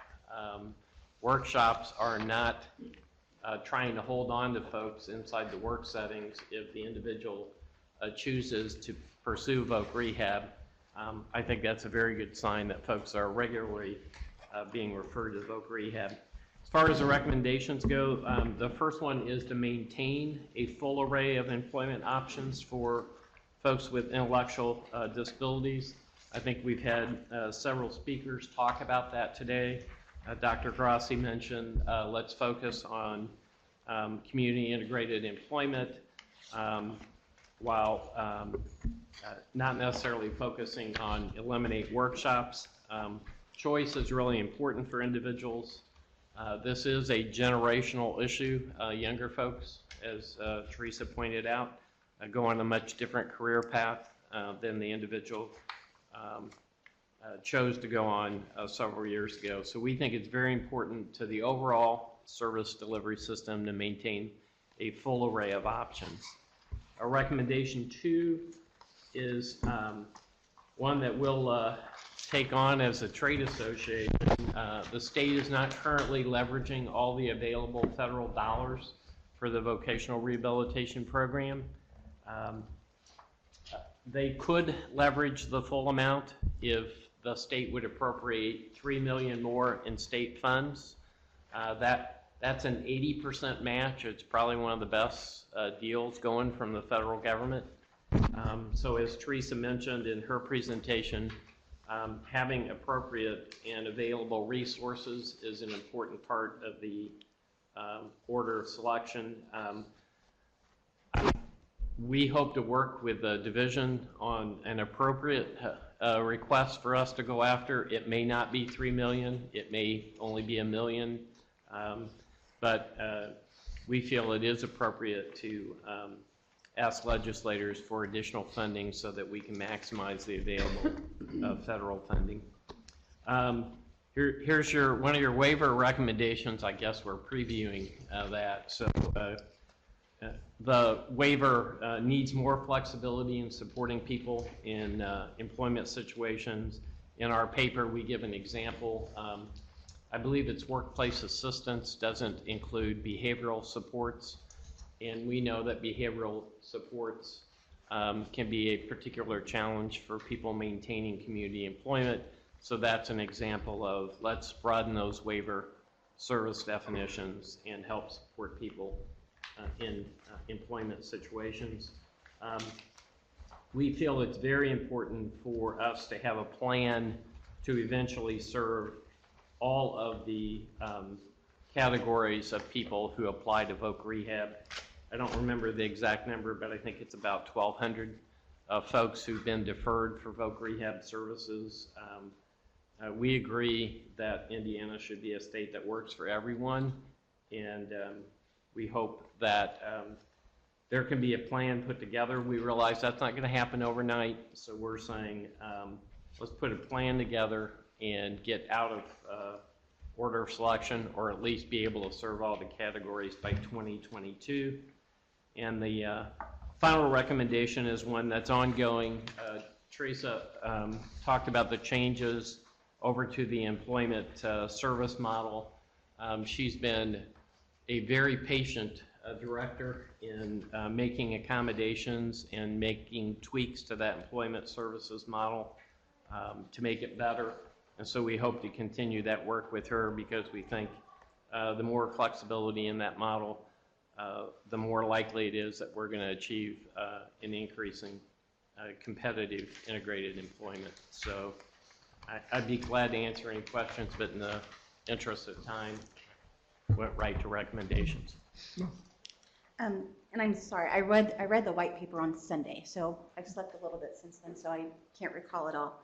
On your recommendation number 1, when you talk about maintaining workshops, does that mean as we continue to look at employment in the foreseeable future, what is the timeline for that? What is your thought process? I don't think we put a time frame on it in the paper. I think it should be driven by choice and need. So there was no specific time frame in the paper. So with respect to sheltered work, or more specifically, I would probably say sub-minimum wage, and I think we have a white paper on that. I do want to say that this conversation regarding where people are throughout the day, whether or not they're paid some minimum wage or not, is that it's to be frank, is a little frustrating for me, because I feel like we are very much just talking about a structure or a process of where we put people, and that we're not focused in on the actual people and what they want. And I think that when we talk about employment options and choice, there is a word missing in that, and that is informed choice. And I think that individuals that have been, maybe as an older generation, maybe traditionally in an institutionalized setting, traditionally did not have access to employment options, and in fact really expected to be in a congregate setting like a workshop. While yes, it is enjoyable, and I have actually worked in sheltered workshops in my life, and I don't want to take that away from anyone, I caution us as a task force in being innovative and progressive that we do need to make sure that if this is truly an employment option, what does that mean for Indiana? What does that mean for our Hoosiers? And I think we need to start asking, stop asking the point of what we need for the people, what are we going to do for the people who can't work? And really start asking, what do we need as a transition of our services and supports and education and training? We heard about some post-secondary options to improve educational or vocational skill outcomes for those individuals that currently we deem, sometimes unnecessarily, that they can't work. I think sub-minimum wage is, to be very frank, is a very Depression era, 1938 legislation that indicated that individuals with disabilities could be paid sub-minimum wage. There was very good intent behind that.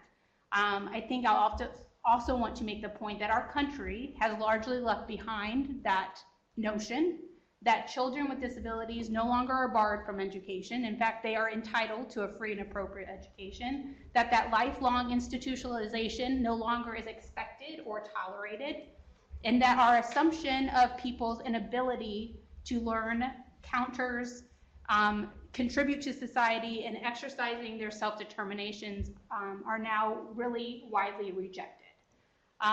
So again, when I look at this from a 10-year plan, I know I sound like I am against the minimum wage or sheltered workshops. To be frank, I'd rather leave that off the table and ask those other questions that I suggested, and that we should be concerned on our reliance of that type of employment option, because that is continuously pressuring and perpetuating, if you will, a congregate and segregating and keeping low expectations for individuals. I don't disagree with a lot of the comment we hear today. I think some of that notion of getting rid of sheltered workshop is scary. I think from parents' perspectives, we need to have other viable options. From families' perspectives, we also need to figure out maybe some health and safety risks, and maybe some not so health and safety risks as well. I think from an individual's perspective, they have friends, they want to be with their friends. We have obviously transportation barriers, and we also have to identify meaningful activities. But I also don't want our task force to identify that there are employment options and that there are choices, when in fact sometimes we've made assumptions that their choices have been readily available, or they have been shown true options of that informed choice. So with that, I'm not sure that I would disagree with any of these recommendations. I think going back to Teresa Grassi's presentation, I think we are lucky to have the Indiana Institute in Indiana that have some very national recognition for their employment expertise with Derek Nord and his team, that we can definitely identify ways to better invest in individuals, better invest in what those informed options are. Whether we have sheltered workshops or not, we know we have to identify those employment viable alternatives or viable options, or if those individuals do not want to work, or in some respect are unable to work or have not been successful in that for a certain amount of time, then we need to identify what is that meaningful opportunities that they have to truly be in their home and in the community that they want to be. So moving forward, I think I want to just caution our task force of making an assumption that those employment options include those specific, to be frank, Depression era processes for employment options, and that we need to be better astute in being aware of progression and then making sure that the civil rights of those individuals are not neglected. Kim? I've given this a lot of thought and kind of look back over my 20 years with the ARC and the different things that I've seen, and I remember very vividly, and a lot of us know Betty Williams, but her birthday was on Monday, and for her 50th birthday, I was fresh new with the ARC, just into it a few years, and I went to Richmond to take her out for her 50th birthday. And I walked in not knowing what she did during the day, because when she was with me, she was meeting with legislators. She was educating me about the opportunities for people with disabilities. When she was with me, she was talking to other self-advocates about being empowered and moving out of state institutions. But when she was during her day job, she was sorting nuts and bolts. And so when I walked in and saw her putting a nut in one box and a bolt in another box, I was outraged because that wasn't the Betty I knew. And I know there's a lot of Bettys out there who are so much more capable than what they're able to do in a workshop. What I would like to ask Steve is, I would like to work with you on your recommendations because I think there's a lot of things missing, and I would like to get it to a point that the Arc of Indiana can support this. I think we do need an array of options, but I agree with Kylie that we can't continue to not move forward in our thought process. I was really pleased in Teresa's data that she showed that we are seeing more people moving out of school and less into sheltered workshops. I think with everything that we are doing around the communities of practice, I think we are going to see less people wanting to think about sheltered workshop as an option. I also hear that there's a lot of people who depend on that sheltered workshop, and I think we need to make sure that we have a system that supports the majority, that makes room for the outliers. Because I think there are outliers, and I think there are some people who don't want to work the community or can't be successful, and we can't forget them. We would be failing if we did. But I do think that we need to really create a system that doesn't just focus on careers, but everything leading up to that, which includes the transition, the school, the conversations we have with parents. One thing that I was really bothered by was some of the public comment that we got for this meeting, because it really looked at this task force and said, don't you dare take away my sheltered workshop. That's not what we're here to do. And so a lot of them, and actually I guess I got a couple of emails and phone calls from parents who said, my provider says that task force is going to take away my workshop. That's not happening at all. We're having this very robust conversation, and we need to have it. And for those providers who are telling your parents that we're closing down the workshops, you really should stop, because you need to be thinking about what that does to a family. We lived through it when we closed the state institutions 20 years ago. And we're much better for it. I think we need to continue to be very progressive in our thought process, and if we do, we're going to end up with a much better system. And I think we have to always go back to what that young man said. When you meet one person with autism, you've met one person with autism. Yep. And so the more options that we have and choices we have for individuals and families, the happier they're going to be. Mm-hmm. And we heard from families today who talked about flexibility. We need a flexible system. Yeah, I would agree. This is a tough subject, and as you know, I was very involved in the closing of state hospitals, got all the bruises. I had an interesting discussion recently with a gentleman who is on a board of a provider, has a son with a profound developmental disability, came out of high school, not terrific transition services in his opinion, applied to Vilc Rehab, denied eligibility, began receiving day services. This gentleman is pretty well off. He could provide anything his son would want. His son didn't like going to a non-work setting for 5 days a week. His father helped advocate, and he started going to a workshop 3 days a week. Again, resources are not an issue for this person. This gentleman says, I cannot describe what the experience of bringing a paycheck home means for this individual. Our society values work probably more than anything else. And so I think I want to make sure we don't take away that opportunity. That's the system. He went through the whole system, and that was the outcome. I'm just as interested in us making an investment so that we do a better job for folks who can and choose to get jobs in the community. I think Teresa had it exactly right. We need to make an investment in that also. But I don't want to forget those other folks. It's exactly as you said, Lieutenant Governor. It's maintaining options and choices.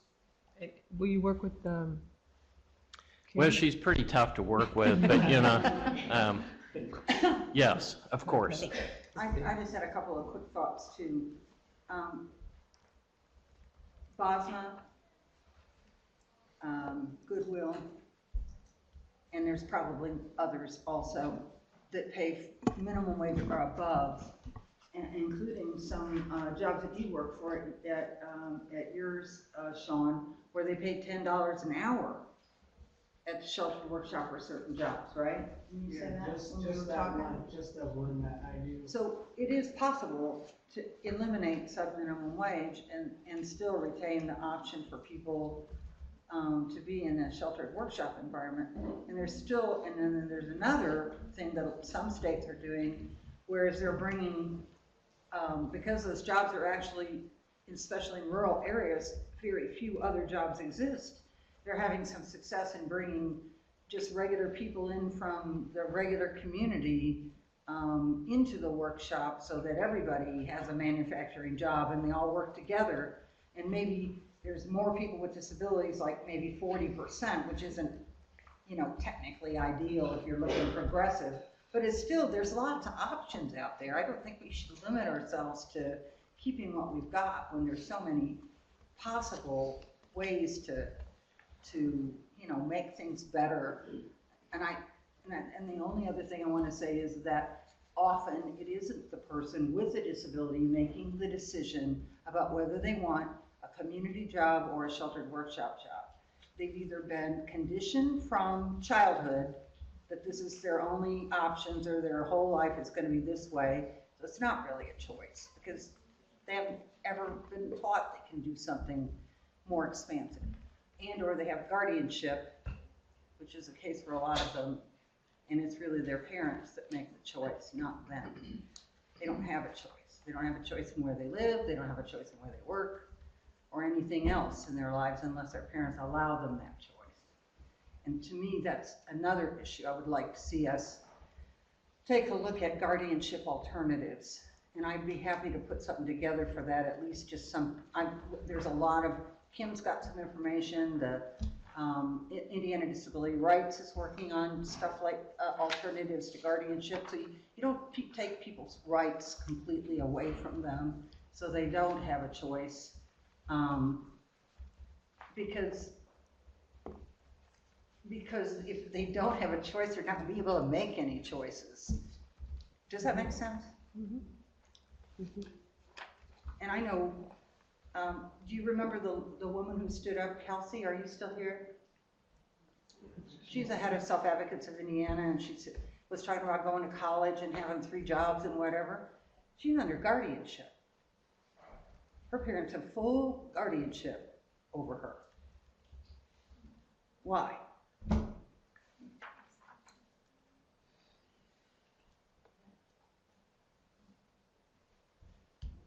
Okay. Any other comments? Discussion? Great discussion, though. All right. Thank you, Steve. Appreciate it. And we will move on to Clint again for elimination of some minimum wage white paper. I think you've been set up well, Clint. Yeah, I think so, and probably not going to be a lot of discussion after this because, well, maybe so. But there was a lot of points and discussions through the last 15 minutes around this topic. Let me first say that, just as Steve mentioned, I'm not naive or unrealistic. It's a very controversial topic. I also want to stand up here and be transparent and let all of you know that I was a past CEO of 3 organizations that had special minimum wage certificates from the Department of Labor Wage and Hour Division that allowed those companies and providers to pay sub-minimum wage to individuals. But with that being said, as John was drafting this paper and his position on this, he did obtain my feedback and my input. And when he realized that he wasn't going to be able to be at this particular meeting in attendance, I absolutely stepped up and volunteered and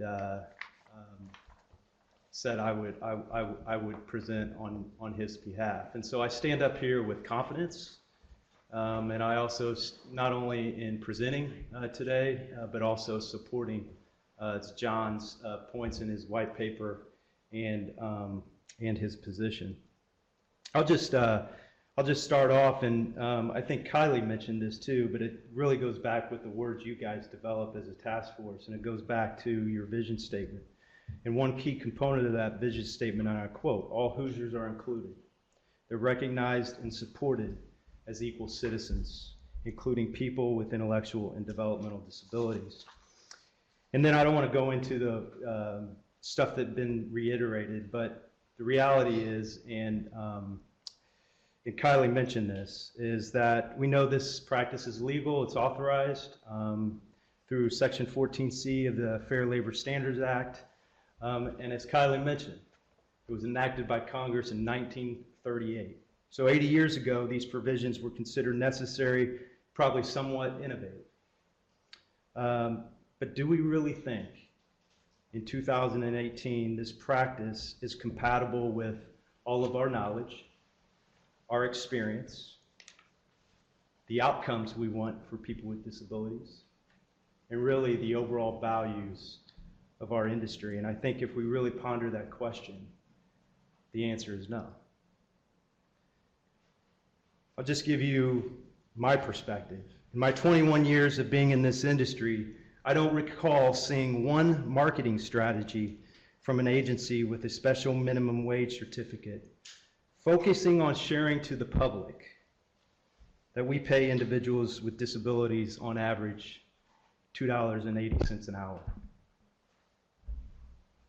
And I would venture to say, because, and again, if there are marketing strategies out there, initiatives, I just haven't seen them.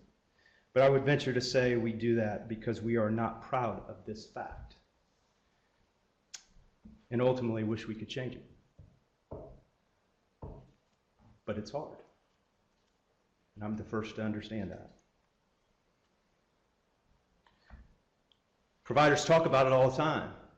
Actually, before I resigned at Logan, I was a part of a consortium, and it was a group of providers that all had special minimum wage certificates except for one, Easter Seals Crossroads. And we met periodically to talk about collaboration, working together. How do we enhance the business model of workshops to increase the volume of work? Because our ultimate goal was to come up with creative ways so what? We could pay minimum wage or higher to the individuals working there.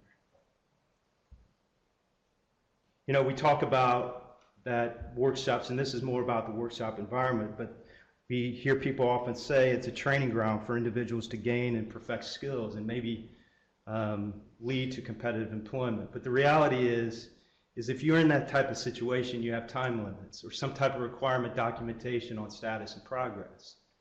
And I'll be honest, the Workforce Innovation and Opportunity Act over the last several years has put in some things in place to make those things happen. But the overall procedure and process is not standard. And we can validate this. The reality is the state of Indiana, I didn't get data on this, but if you just look at the Rhode Island cases and the Oregon case, the average 46%, I believe, of people stayed in workshops over a decade or more in Rhode Island. Very similar statistics in Oregon. I think close to 12 years was the average stay. So my whole point is, and I think I've heard this statement, is the more realistic statement is people tend to gravitate to a workshop setting because they feel safe. It's comfortable. They feel comfortable in being able to work around their peers, and I can't argue this. I can't. But the real argument is, should those individuals in those settings be paid a fair wage as any other Hoosier employee? And that's what John's point is. He's saying that the standard should be no less than minimum wage. So the recommendation put forth is pretty straightforward from John. The recommendation is this task force should ensure all Hoosiers with disabilities are compensated at the same wages as other Hoosiers not classified with a disability, and to eliminate funding for programs which incentivize or allow employers to pay individuals with disabilities below minimum wage. And I'm going to say one last thing, and this doesn't come from John, this comes from me. But in my 21 years of being a part of this industry, I've seen very passionate individuals, many of you in this room, providers, legislators, administration personnel come together and collaborate and create a lot of positive change for people with intellectual and developmental disabilities here in the state of Indiana. And we can also say that we've worked really hard to help with positive change for people that chose to work in our field. And we all know that just recently, the last couple years, because of the collaboration, a lot of hard work from a lot of different people, there was additional funding to allow providers to increase wages for our direct support professionals. And my last comment is I'd love to see the same kind of passion, collaboration on making sure we pay the people we serve at least minimum wage. This task force has the opportunity to lead us in this effort. Thank you. Any questions? Comments? Comment. Thank you, Clint, for the presentation. This is Jason Meyer with messages for those online. But I think it's important for all of us on the task force just to really take a look in this next month while we're digesting all of these presentations and public comments, to really take a look at the public comments, not only from this last time, which a lot of great comments are in here, but the previous time and the time before that, and really try and take some time to reflect on where we want to make the changes, where we want to make a difference, and where we want to put our energies at in the coming years, because there's a lot of great ideas that have been shared today, a lot of great ideas that have been shared previously, that what I would like to see, and I think a lot of the task force would like to see, is a recommendation going forward that has the big picture goals, but then within that have attainable goals as well, like within that. So not the smart objective kind of approach where you have the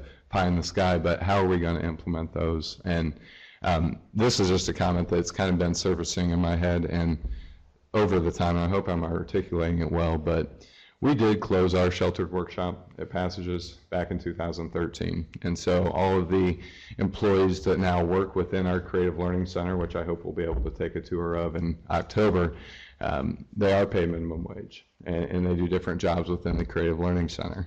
But that was a transition that we made prior to me coming, and I actually helped implement that change within, it kind of happened timeline-wise right when I took over.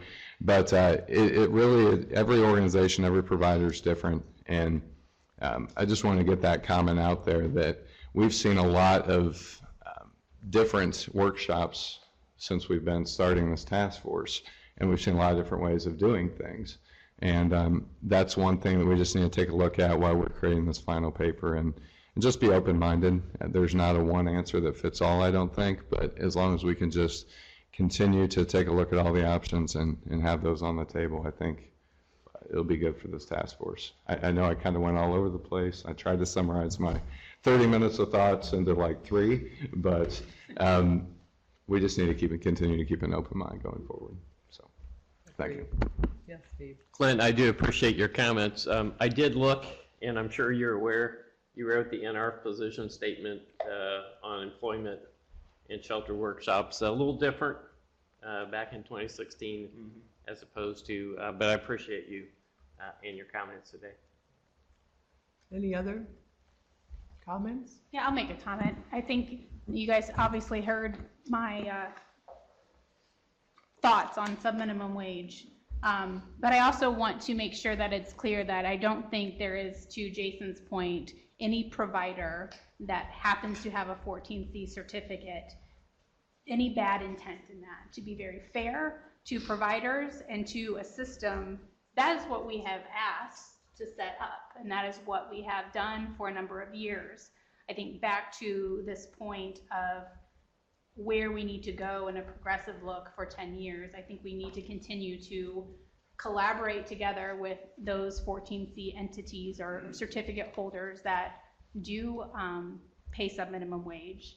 I understand that there is an investment there. I understand that there is some revenue there, and I understand that there is, a business model that we cannot we cannot neglect, and we can't just think that it's easy just to eliminate this. So we have, I would say, we're not the only state, but nationwide, somewhat of a trick box that we're all in trying to move these pieces. I don't know what the correct pathway is, but I do know that there should be a pathway that is progressive and innovative, and I think we cannot lose sight of what the provider's trick box that they may also be in, and how we can assist them in making sure that we can all collaboratively and partner to maybe make some better options for individuals that are competitive and integrated. And for those individuals that may not work, what are those options for them? Does that mean they have to sit and be like Betty Williams because that is her only option? Maybe at that time Betty Williams would have preferred just to volunteer at a hospital that she was interested in and spend her time that way, rather than being in a sheltered workshop and having low productivity in a job skill that may not have been the best match for her. So I say that with recognition of probably on the civil rights side for individuals with disability, but also recognize the complication of the business model and the providers of doing something that we have all asked them to do and done very well, but also understanding that I think it's a time for change. And like looking at vocational rehab of having a potential 2022 getting out of order of selection, I think it's worth also identifying some area in which there may be a timeline or some type of short and long-term process within a 10-year period of where we want to see Indiana at least start visioning in that way. And just really quick, and again, I know I'm speaking on behalf of John, but I do want to share a little bit about my thoughts too. I mean, when we talk, the paper and the focus today from John's position is about the practice of paying sub-minimum wage. In my opinion, the practice of paying sub-minimum wage is different than the whole congregate setting shelter workshops. There's many organizations out there that have workshop settings, but I guess the point is can we look, and should providers look, and I'm being one of them back, even a year and a half ago. The business model could potentially change, and can we look at that and figure out a way to say, we as a state aren't going to allow sub-minimum wage, but if people still choose to work in those settings due to being comfortable, being around their peers, all those things, how do we make those things happen? This paper is truly focused on the practice of eliminating sub-minimum wage. That's how I looked at it. Thank you. Thank you, Clem. Appreciate it. I think we'll move on to ability. It's 3 o'clock. I apologize. We just have 2 more white papers, and I know we're going to just zip through them. So, Steve? We are very quickly. I hope you're familiar with the Ability Indiana program. It's commonly referred to as the state use law. It essentially provides in code a requirement that state agencies purchase from certified Ability Indiana organizations. There's 30 of them in the state. As long as the pricing of those Ability Indiana organizations are within 10% of the fair market value. So obviously this is not meant to be a burden from the state, but the sole purpose of the program is to create opportunities for work experience, income, and employment for people with disabilities. So here's a really important fact if you don't take away anything else about the Ability Indiana program than this. 90% of the hours that people spend doing Ability Indiana work is paid at or above the minimum wage. Only 10% of the hours are paid under any type of 14C certificate arrangement. That's very important. I want to make sure everyone understands that, because often the program is only associated with 14C workshops, and 90% of it are jobs that pay minimum wage or above. So what are folks doing? If you stop at a rest area, it's Ability Indiana employees who are doing that kind of work. If you're a state employee and you got your print mail delivery, it came from an Ability Indiana organization. I hope for the state employees, it's the service is going quite well for you. I hope no one here has experienced this, but if you happen to be incarcerated by the Department of Correction, your laundry bag came from an Ability Indiana organization. You know, so corrugated boxes for some of the state agencies. I know no one has seen a recent highway cone because there's no construction going on. Those are purchased from Highway Safety Products for people who work through the Ability Indiana program. So 3 cities have designated themselves as Ability Indiana cities. Evansville, Indianapolis, and Fort Wayne. Those are cities that are also buying products and services through the Ability Indiana program. Just recently, the town of Whitestown has indicated they intend to go forward with this too. So, so this is an important program employing lots of individuals making a decent wage. I think we're missing several opportunities. When was the last time you saw a person with a disability working at your state park? I use state parks a lot, and I just don't see it. What about museums? Indiana State Museum, Indiana Historical Society. There are plenty of opportunities for the state of Indiana that says they want to be an employment first state to step up and demonstrate to the rest of us how we're going to employ people with disabilities first. That's what the Ability Indiana program is about. There's a variety of ideas that we have exchanged. We couldn't have a better advocate than our chair. She has taken this on and is personally advocating with state agencies. We think that someone from a Certified Ability Indiana organization should be part of the workforce cabinet that we heard about today, because it will be awfully easy to forget about folks with disabilities and the Ability Indiana program unless we're physically in that cabinet. So I would encourage folks to consider that.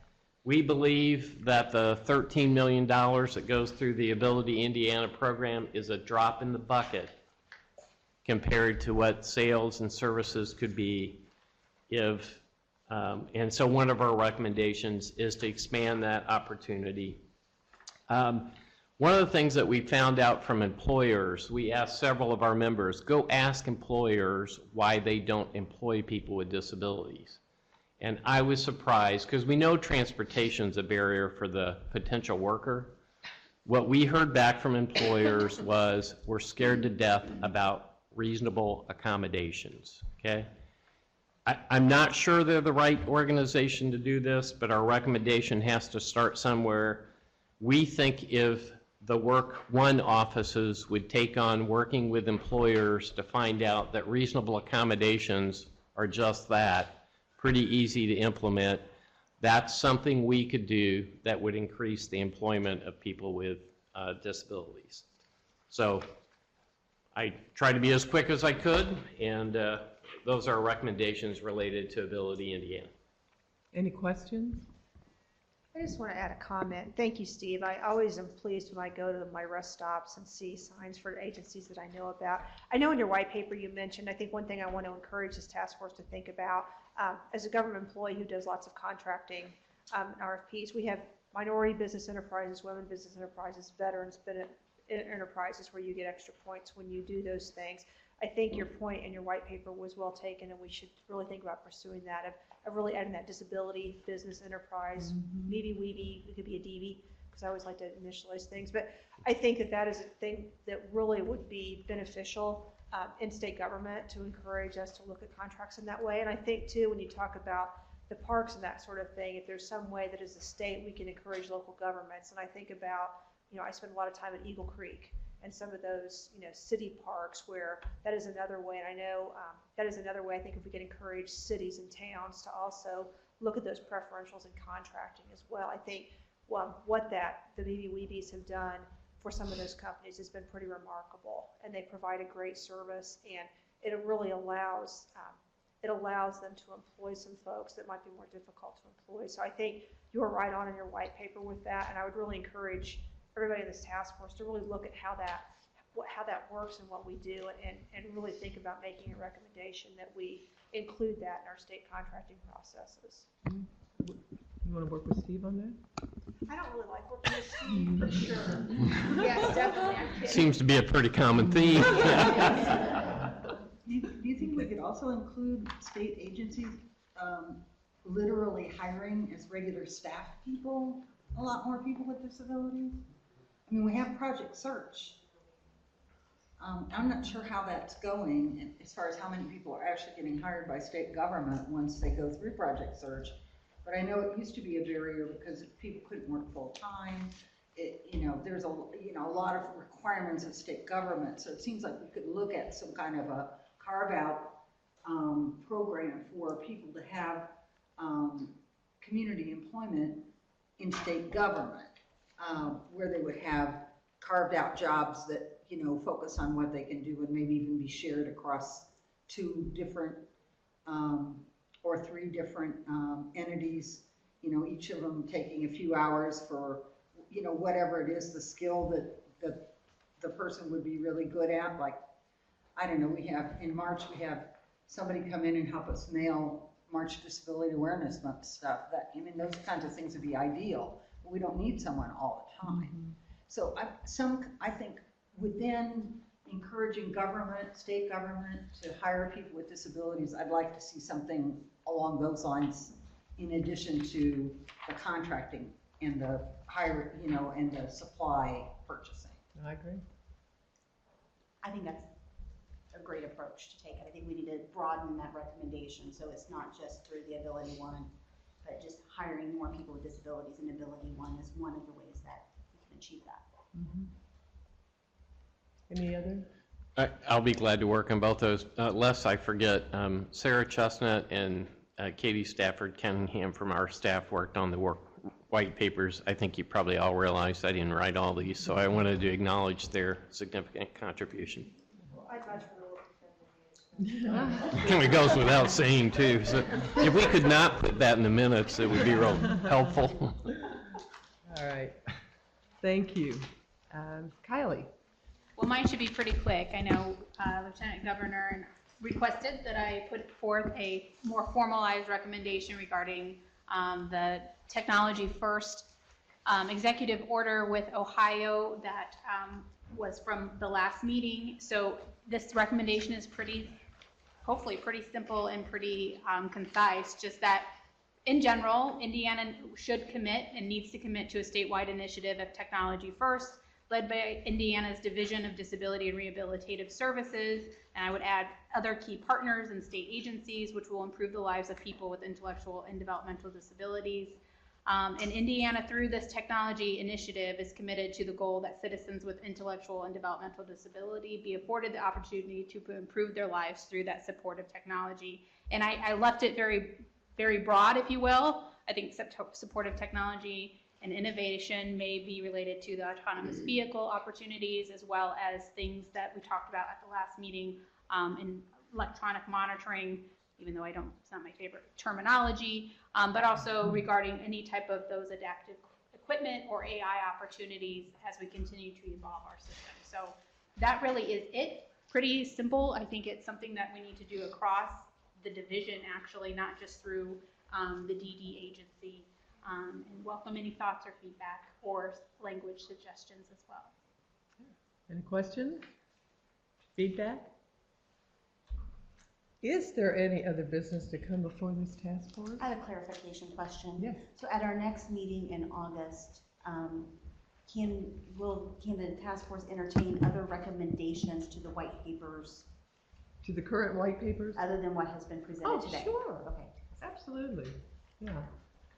And then we will, Rebecca will send out kind of an email and ask y'all's preference on the 5th or the 12th, and whichever date we get most The participation. 12th would be just 1 week before a regular meeting, right? Unfortunately. So the 5th would be ideal, because then we'd have a week to digest it. Sure. An extra week. For me, I mean, I could do both. Yeah, maybe for everybody, so hopefully look very carefully at the 5th. Yes, Sean? I just want to say, I would love for the some minimum wage to go away, because for the longest time, I have not agreed with it. And there's people in our agency that don't want to work. When I learned about all this stuff that we were going to be talking about, I went to some of the people in our agency workshop and asked them if they wanted to leave the workshop and have a regular job and make good money out in the community. Some of them said no. They wanted to stay there because this is what they said, that they've been there and they like the work that they do with the screw packs and stuff like that. But I think that's like what she said, 1930s stuff, and that we need to get out of that and pay regular wages. You don't want to know my whole real opinion on this stuff. Actually, you really do. Oh, no, you don't. Oh, no, you don't. But I just think I know it was, back then it was okay, but now it's stupid.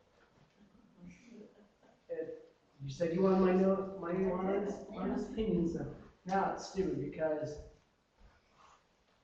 I could say, how about every one of us go, well, you guys make more than I do, so every one of you guys go and work and do some minimum wage for like a week, and I know you guys wouldn't like that pay, so